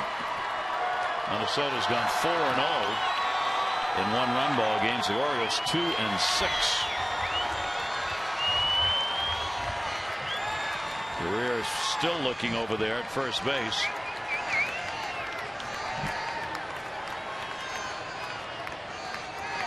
One ball, 1 strike count on Roberts. And he'll foul that one away again. Yeah, Izturis not showing any signs that he's anxious to run here. I don't think he's really comfortable against Guerrero yet, who's done a nice job of varying his deliveries. Guerrero's had 6 consecutive scoreless appearances, covering 8 innings out of the bullpen. Veteran 30-year-old right-hander.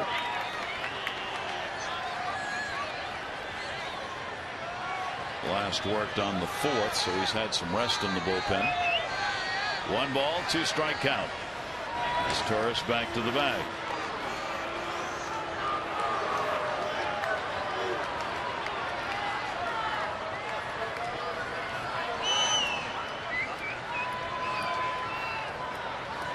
Brian Roberts waiting on him, 1-2. 4-4 game, bottom of the 7th inning. Runner goes. Popped up in the air, shallow center. Span was a long way off. Running, diving, makes the catch.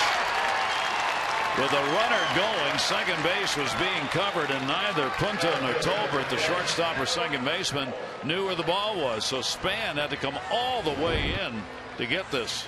Yeah, look at the distance he has to cover, and it takes an exceptional effort by Denard Span to make the catch.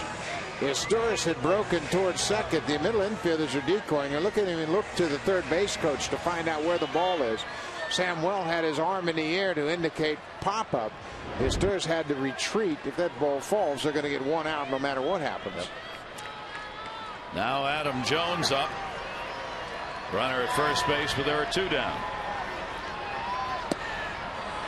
Jones has got a lot of room. Span is playing very deep in center field, or about straight away. Span with that great speed that you just saw allows him to move around out there. He figures if the ball in the air is in the air, he can catch it.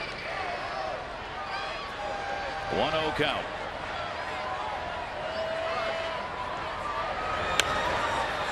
Comebacker And Jones retired, and so are the Orioles. No runs, 1 hit, no errors, 1 left on, 7 complete, 4-4.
Going with the leadoff home run, a solo shot in the second inning.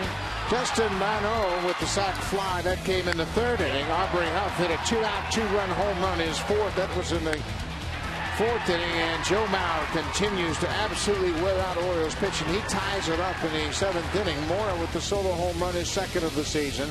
Gregg Zaun's had a good night at the plate. He's had 3 singles. Aubrey Huff hit that 2-run home run that came off of Glenn Perkins back in the third inning.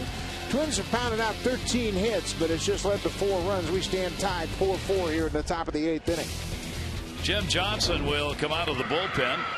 He'll be the 4th pitcher used. Jamie Walker worked a third of an inning, got the man out he needed. This will be appearance number 12. A 1-0 mark and an ERA of 2.45. Look at Joe Creedy, one up by the bill of his cap. That's a breaking ball that kind of slipped out of Johnson's hand. Didn't get on top of it. Creedy trying to hang out over the plate. Almost hung out too long. Diving back out of the way. That up and in breaking ball. He tried to defend against the outside pitch, and he almost waited around home plate a little bit too long. 0 for 4 off Johnson. Creedy has doubled, singled, 2 for 3 in the ball game. Chops that one to short as Turris. 1 down in the 8th inning. Gadia's got an RBI on a sac fly. So does Justin Morneau. Mauer came through with a 3 for 4 ball game so far, keeping things alive. RBI for Delman Young on a single, and a 4-4 ball game as the Orioles have seen a 4-2 lead go by the boards, and we're in the 8th. Last night is the first time all year long that the Orioles were able to win a game in which they scored fewer than 5 runs. They just haven't been able to hold the opponents down, and it's a 4-4 game tonight. Screaming yellow Mimi that goes foul down the left field side. With the Orioles getting the win last night with the 4 or fewer, Texas did the same thing. First time they'd won a game with 4 or fewer runs, so only the Phillies are left. They're the only team left in the majors without a win when they score 4 or fewer. And they're trailing 7-3 in the 7th inning to the Mets. Just speaks to the overall pitching concerns around baseball. Got to score a lot of runs to win. Taken outside. 1 ball, 2 strike count. Kadire hitting .263. Delman Young waiting on deck. Kadire the 1 for 3 with a base hit.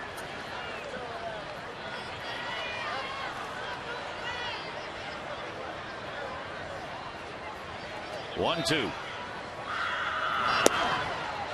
This is outside. Only had one error committed. Chris Ray on the attempted pickoff move at first, but a costly one in that 7th inning. Span was able to move down to second base, sacrificed to third, and Mauer got him home to tie it. And Johnson is inside with that. 3 ball, 2 strike count. Well, Jim Johnson's in a real good spot right now. When he's missing down. He's just missing off the plate, but he got a lot of life on that hard fastball. 3-2 delivery. Got it in. Melvin Mora. 2 down. And it's time to text in your vote for the AT&T Player of the Game. Here are the candidates tonight. Aubrey Huff has had a big night with a home run, a couple of RBIs. Melvin Mora has contributed a home run, his 2nd of the season. And Gregg Zaun has had 3 singles in the ball game tonight. Text in your vote now, A, B, or C, 51862. 2 down, nobody on. Here's Young. Slider to Young is outside for a ball. 2 singles. He has hit into a double play, and he has also been caught stealing.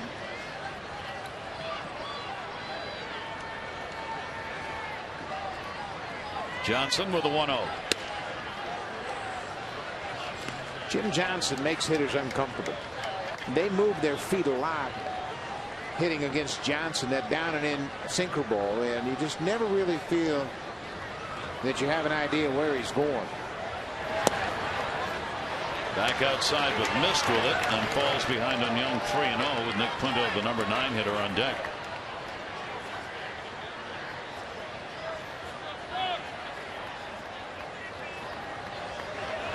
And he's hitting, and he's got a base hit.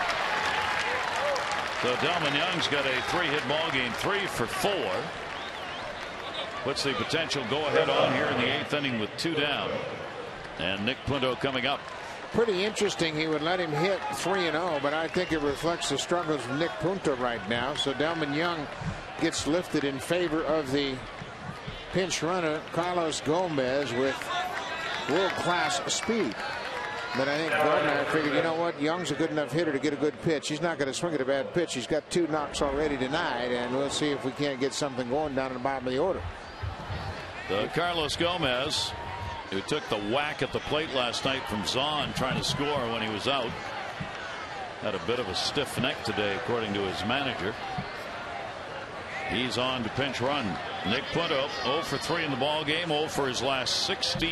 Now hitting just 192. Yeah, Gregg Zaun gave Carlos Gomez a karate chop to the jaw last night on a play at the plate. I mean, he really put the tag on him.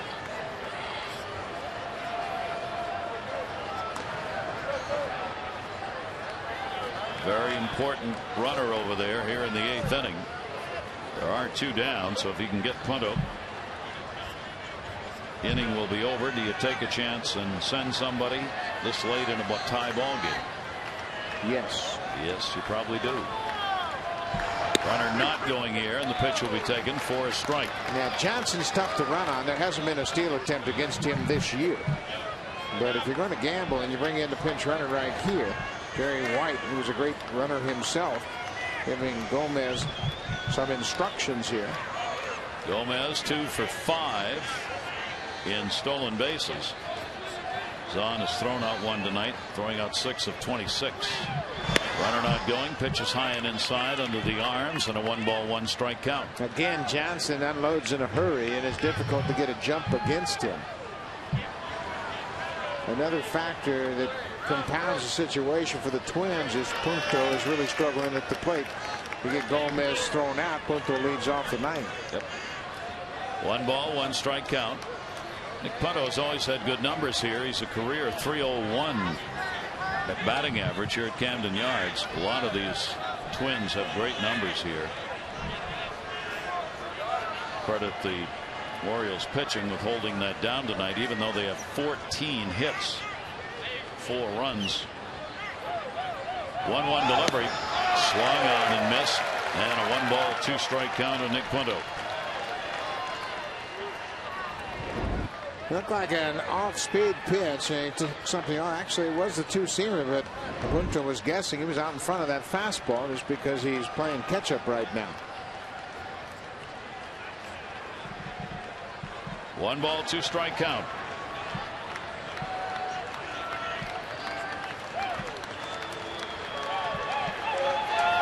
Bunter will take that way inside. Jackknifes out of the way.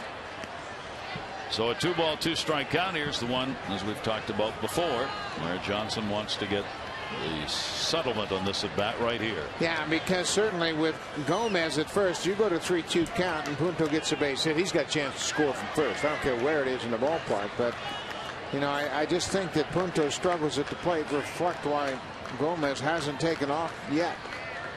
Because if he does get thrown out, then you start the 9th inning with the number 9 batter batting under 200.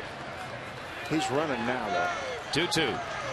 Runner goes, hit in the air to center. Jones is there, and that will do it. No runs on 1 hit, no errors, and 1 left on base. Good ball game, tied up 4-4 to the bottom of the 8th.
Banished to the opposite side of the clubhouse from the veteran players. I think we were better friends with Jimmy Tyler than we were with our teammates because we were lockering so close to his office. It's a different game now. You rely so much more on younger players as an integral part of your team. So it's the usual hazing doesn't go on anymore. It's not quite as rough as it was on guys like me. And covering the bases tonight, Gregg Zaun, the Orioles catcher, Notre Dame fan, wannabe drummer, wishes he could have played in Ebbets Field yesterday and today. The rookie with the Orioles, and now back behind the plate. And he's had a ball game, 3 singles, 3 for 3 game. Yeah, nice night for Gregg Zaun. 1995, a little different attitude in the clubhouse as he was put over in the corner because he was a rookie. Majerus on to pitch, left-hander to Nick Markakis in there for a strike. Majerus has done a nice job. This is his 6th appearance. He was a guy that was pretty interesting in the spring, but he didn't throw the ball that well. But you can see right now 8 strikeouts in 4 2/3 innings, and he's got a big-time fastball and a sweeping breaking ball. There's the fastball that'll miss down low. Markakis 0 for 2 was hit by a pitch and scored in the 3rd inning. Twins defensively, Carlos Gomez is in center. He came on as the pinch runner for Delman Young, and the center fielder Denard Span moves to left, taking over defensively for Young. 1 ball, 1 strike count on Markakis. Tails inside. Majerus is only 24 years old. Started out at AAA Rochester, pitched 6 1/3 innings there with a save, giving up 1 hit, 1 walk, and then immediately recalled to the major league level as the Twins try and set their bullpen. Pat Neshek is out with an elbow problem, so he's gone for the year. They don't really have a setup man yet. 2-1 delivery, that one to short. Nick Punter. Markakis retired, 1 away, bottom of the 8th.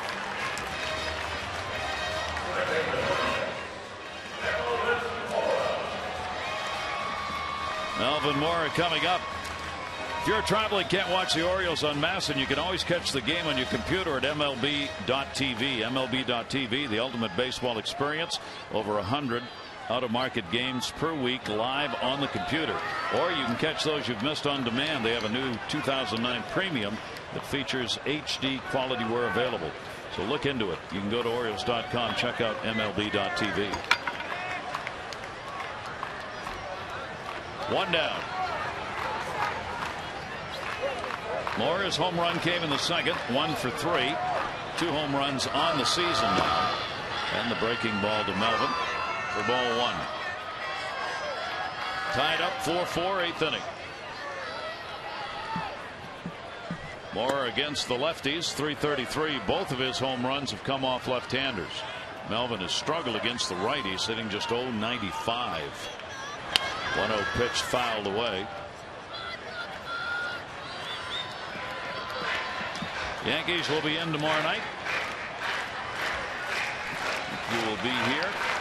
Jeremy Guthrie, CC Sabathia to kick it off. And maybe a little look at A-Rod, as he might be joining the Yankees over the weekend. Jorge Posada's out of the lineup. He is on the DL. 1 ball, 1 strike count on Mora. Melvin takes that for a base hit into left field. Span is up with it, and the Orioles get the potential go-ahead on here in the 8th with 1 down. Second hit for Mora. And it'll be Aubrey Huff. It's time now for the Nissan drive of the game. That came back in the 3rd inning with 2 outs. Nick Markakis on base, and Aubrey Huff goes deep up onto the flag court. His 4th home run of the year. That would give him 25 RBIs. Get to the Nissan National 10 event for great deals on reliable vehicles with Closer. Nissan delivers. Aubrey Huff has picked up the numbers against the left-handers. He's got 3 of his 4 home runs off southpaws now, as that one was picked up against Perkins. He also drew a walk and scored. He's had a perfect night at the plate. 2 walks, a home run, 2 runs scored, 2 RBIs. And that is in there for a strike. Aubrey Huff has 1 at bat. He got a base hit against Majerus the time they have faced one another. Aubrey's numbers against righties and lefties virtually identical now with what he's done tonight. But 271 off each. Majerus looking to first, the 0-1 delivery. Foul back. Good rip. Boy, he'd like to have another cut at that one. And you see Aubrey's average at 277, and you say, well, that's not really quite a great start, but it is a phenomenal start for Aubrey, who is traditionally a slow starter. Then you factor in 25 RBIs. I mean, he is really on a great pace coming out of the chute, swinging the bat line. 9th in the American League in RBIs to start the day, and has moved up with a couple more delivered. He had 108 RBIs last year, winning that Silver Slugger Award in the DH role. 0-2 count, 1 down. Mora's on at first base. Majerus delivers to him. Huff takes it in the air off the end of the bat. Kadire. Runner back to first, 2 down. Majerus is a tough opponent for left-handed batters, and Aubrey Huff got that breaking ball. Let's take a look at the sequence. Outside corner, strike 1. High fastball, foul back, little breaking ball. 0-2 pitch, hits it off the end of the bat and flies out to right field. Pretty good pitches from Majerus. So Majerus has got 2 down. Now Ty Wigginton will stand in.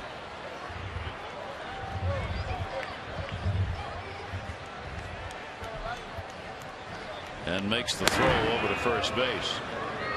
Wigginton will be hard charging on the first pitch. This is what he is supposed to do, deliver against left-handers. And you can bet he's looking for a first pitch fastball here against Majerus.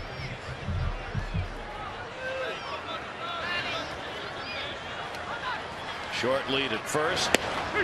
A breaking ball on the outside corner for a strike. That's how you neutralize the aggressive approach. You get that breaking ball over. Now he still has to have fastball on his mind, but until he gets to 2 strikes, I think that's the pitch he's thinking about.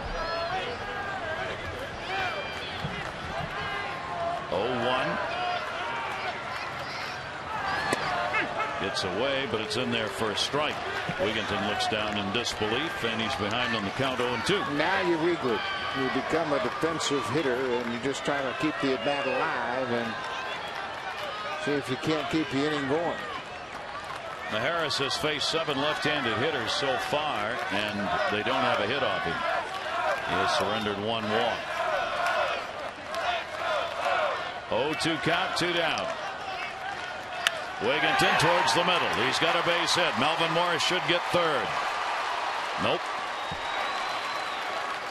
That ball was slowed down on the grass out there. Gomez came in to get it.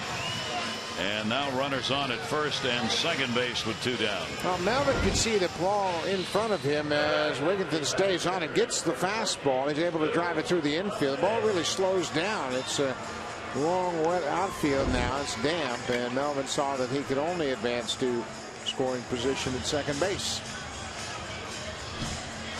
So Lou Montanez, he said in his last at bat he's due. Orioles could have him come due right here. Hit the ball hard to right a couple of times and then popped out to second. 0 for 3. Orioles looking for the go-ahead RBI with 2 down. Punto, the shortstop, starts to move over towards second behind Melvin Morris. That's the potential go-ahead run. Montanez rips it foul. He's had some good at-bats tonight. He has driven the ball to the opposite field twice in his first 2 at-bats. Hit a little humpback liner right at the second baseman in the 6th inning, but that was a first pitch fastball. He was out in front of a bit. We have seen Majerus hit that breaking ball over. So you would think that Montanez, he's probably going to get a breaking ball right here. 0-1 count, 2 down. Fouls it into the screen. 0-2. Looked like a changeup, but Majerus threw it in a good spot. Wigginton came up with an 0-2 base hit. Let's see if Montanez can't do the same thing. The outfield's playing deep, so on a base hit in front, Mora, who will be off on contact, shouldn't have any trouble getting around and scoring, depending on how hard the ball's hit, if Montanez can get it in there. 0-2 count on him. Montanez, breaking ball jammed him off the fist and just over the screen. It stays at 2 strikes. Okay, one thing I like about Montanez and his approach is he stays the big part of the field. And right now in this situation, he understands it doesn't take much off of Majerus to drive home the go-ahead run. Majerus not happy with that last pitch. He left it up a little too high, and he's going to get a visit from the catcher again. There's the go-ahead run at second base in Melvin Moore. Punto wants to know, as a defender, what pitch they're going to throw right here to Montanez. It's important for the shortstop to assist him in positioning himself. So if they're going to throw a breaking ball, he will lean a little bit more toward the hole in the pool side of shortstop. Punto back out. Decision made on what they want to throw here. And Majerus looking to get the final out and keep the ball game tied. His 6th appearance for the Twins this year. 0-2 count. Montanez, fastball, and Mauer got fooled and somehow kept the ball in front of him. Well, they talked about it, and it still didn't come off right. Well, and you watch this. It's a breaking ball down and in. He throws it right in the dirt. And all Mauer could do is smother it. But Montanez, no reason to even think about swinging that. That ball hit about 2 feet in front of home plate. Mauer did a heck of a job of just getting his big body in front of it. 1-2. Pitcher still with the advantage here as to what he wants to throw. Here's the 1-2 delivery. Montanez puts it out into left field. Morris going to be waved home. Span up with it. Here's a throw to the plate. Mauer's there. Cut off. Run scores before the out is recorded. It'll be an RBI base hit for Lou Montanez as Melvin Morris scores Wigginton is tagged out at third base, but the run crosses before the out occurs. Would there have been a play at the plate? We'll never know. The Orioles lead it by 1.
You buy Southwest Airlines. Low fares, no hidden fees. So Lou Montanez delivers what may be the game-winning RBI as the Orioles take a 5-4 lead. And George Sherill will come out of the bullpen and try and pick up a save. Looking for his 5th save in 7 opportunities. George Sherill will be on here. This part of the lineup, obviously, Dave Tremblay had talked about matching up, not necessarily giving all of the save opportunities to one person. So with Denard Span batting to start the inning, he chose to go to George Sherill, number 2 batter. Switch hitter Matt Tolbert, and then 2 big left-handers in a row. So it's a natural matchup for George Sherill. Lou Montanez all night had been close to getting that big hit, and then in the bottom half of the 8th inning does just that and delivers the RBI.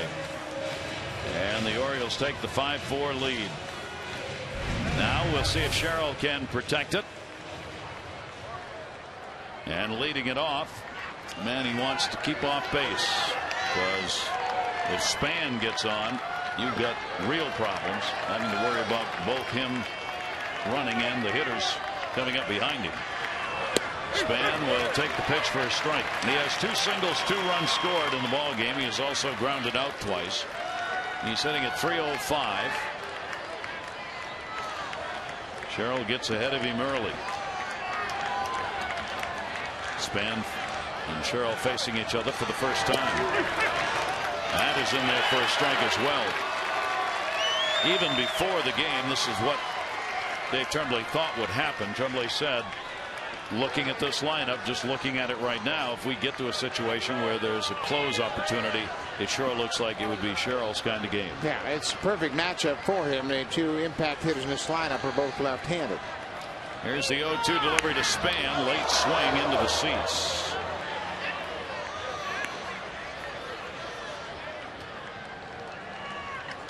And a 2-strike count.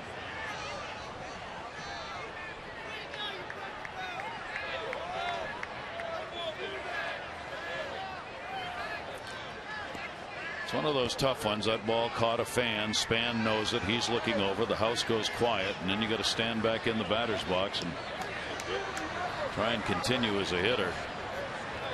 I mean, that hit a fan in the seats, and it was a line shot. 0-2 count.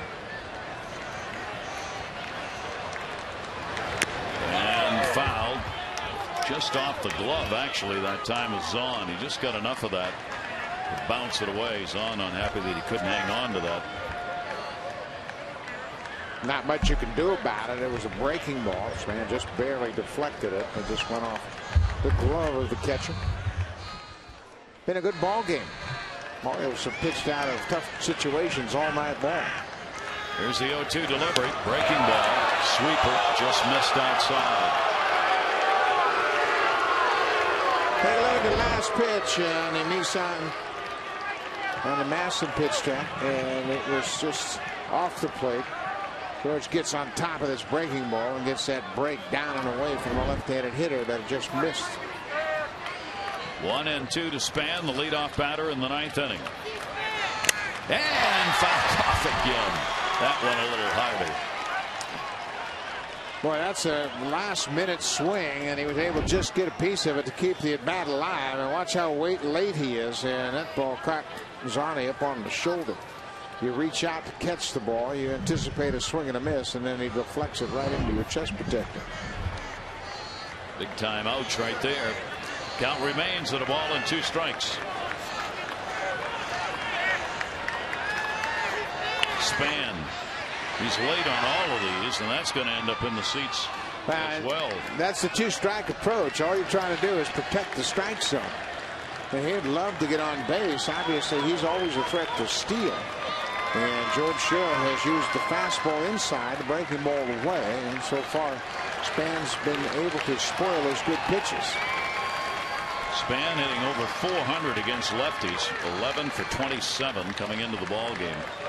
You can see why Ron Gardner loves Span at the top of the order. We told you he's just one of those guys who eats up pitches at every at bat. Even if he doesn't get on, he'll take deep counts. 1-2 delivery. Check swing, and he's gone. And Sherill wins the battle. Span asking, did I swing, or was it a called 3rd strike, and gets the answer from Randy Marsh. Well, what George did was he took something off the breaking ball and disrupted the timing. Span checks to swing, but it's a called 3rd strike. Randy Marsh goes up with the right hand, rings him up, and you can see he didn't swing at it, but it was a good pitch. And George Sherill did a heck of a job of taking something off the breaking pit, messing with Span's timing. Big out right there. Here's Tolbert. The young second baseman takes it for a strike. 2 singles. His flied out in a sacrifice. A 2-for-3 ball game for Tolbert. Orioles trying to put away a 1-run win. And Sherill put away a save. That is on the outside corner, and it is 0-2 to Tolbert. Well, quality pitch after quality pitch tonight from George Sherill. Good command with his fastball, and he's shown a couple of different breaking balls that have been effective. 0-2, timeout taken at the plate. I think Gregg Zaun actually wanted that. Let's take a look at the voting so far for the AT&T Player of the Game. Right now it is Zaun on top with his 3-hit ball game. Huff and then more. Text in your vote, A, B, or C, 51862. Results in O's Extra on the postgame. 0-2. Here's the delivery. Tolbert in the air. Center field. Jones. 2 down.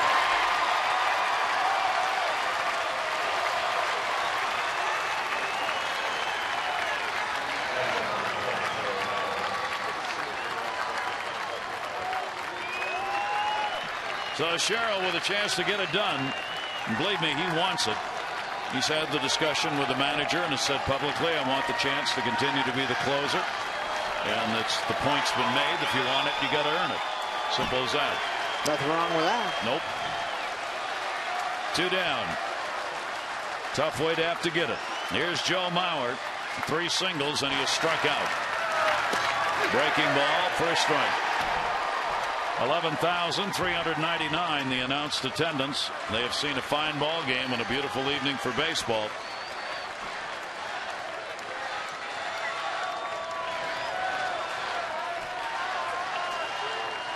Sherill with 2 down. Mauer 1 for 7 off him. Breaking ball will miss outside. Mauer, for all the size and all that power, has one of the quietest stances at the plate you'll see, doesn't he? Yeah, and by that, there's not a lot of movement, and because of that, his head doesn't move, and when your head doesn't move, your eyes stay focused on the baseball, and that's why he's such a good hitter. Very quiet, just trusts his hands to get to the baseball. 1-1 delivery on the way. Outside with it. 2-1. Morneau, the cleanup batter. If Mauer can keep it alive. 2 ball, 1 strike count.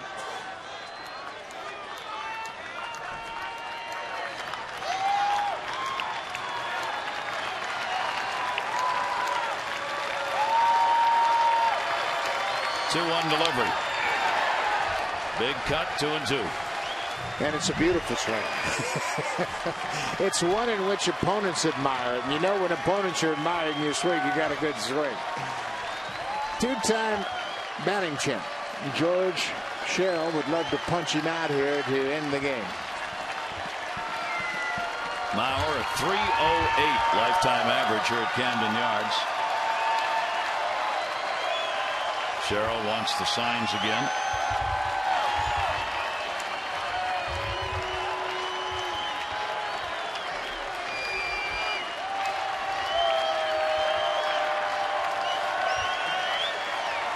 Two-two delivery to Mauer. And the count will be full. 3 balls and 2 strikes. As the saying goes, be careful, be very, very careful.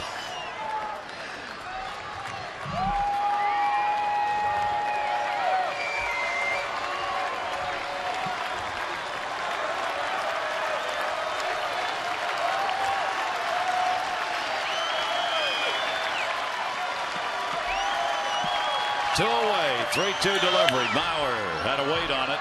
Down the line and into the seats. He had to double clutch. He was ahead of it and had to wait. Yeah, and it was a breaking ball, and George has thrown so many good breaking balls in this inning. He was confident to throw it to him 3-2. Sherill's had success against Mauer and Morneau in their head-to-head matchups. Jim Mauer just 1 for 7 coming into this at bat.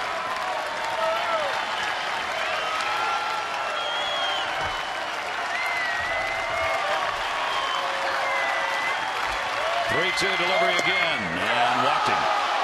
Well, Zaun wanted that pitch. He set up perfectly for that pitch and didn't get to call. I mean, the entire sequence was very good. They threw him a breaking ball. He fouled off. Look at the target. Down and away, and that's a tough pitch not to get. It looked like it was just off the plate. Gregg Zaun felt like he'd made a good pitch, and he wasn't pleased. He didn't get the call. So that will bring up Morneau. Morneau 0 for 2 sac fly and has drawn a walk. And the breaking ball will miss outside. One of the things that impacts here was the at-bat by Span, even though he struck out. Sherill is now up to the 19 pitch mark here in this inning. And usually when you get a closer and you get over 20, troubles develop. 1-0 count. Mauer at first base. That is in there for a strike. Great pitch as well. Same pitch he threw to Mauer, just a little bit more on the plate. He's dialed into that down and away, and that's where you need to go right now. Don't want to flirt with the inside against Morneau right now. Left-handers 143 off Sherill. 1-1 delivered. Breaking ball again outside. And the count is 2-1. Both Mauer and Morneau not tempted by that sweeping breaking ball. They've laid off that pitch that Sherrill's trying to get them to chase. 2 ball, 1 strike count. 22nd pitch of the inning for Sherill. Swung on and missed. Great pitch. Took a little off it. Got it in and down. Well, he sure did, and this is a pitch he got a span on. He threw it slower, got a bigger break on it, and Morneau was way out in front. Now he has a couple of options. He can go down and away with the fastball where he was earlier for a strike, or he can throw another sweeping breaking ball. 2 balls, 2 strikes, runner off first. Here's the delivery, swung on, popped it up, should be the ball game. Montañez has got the game-winning RBI. Ends it, and this one's in the book for the O's.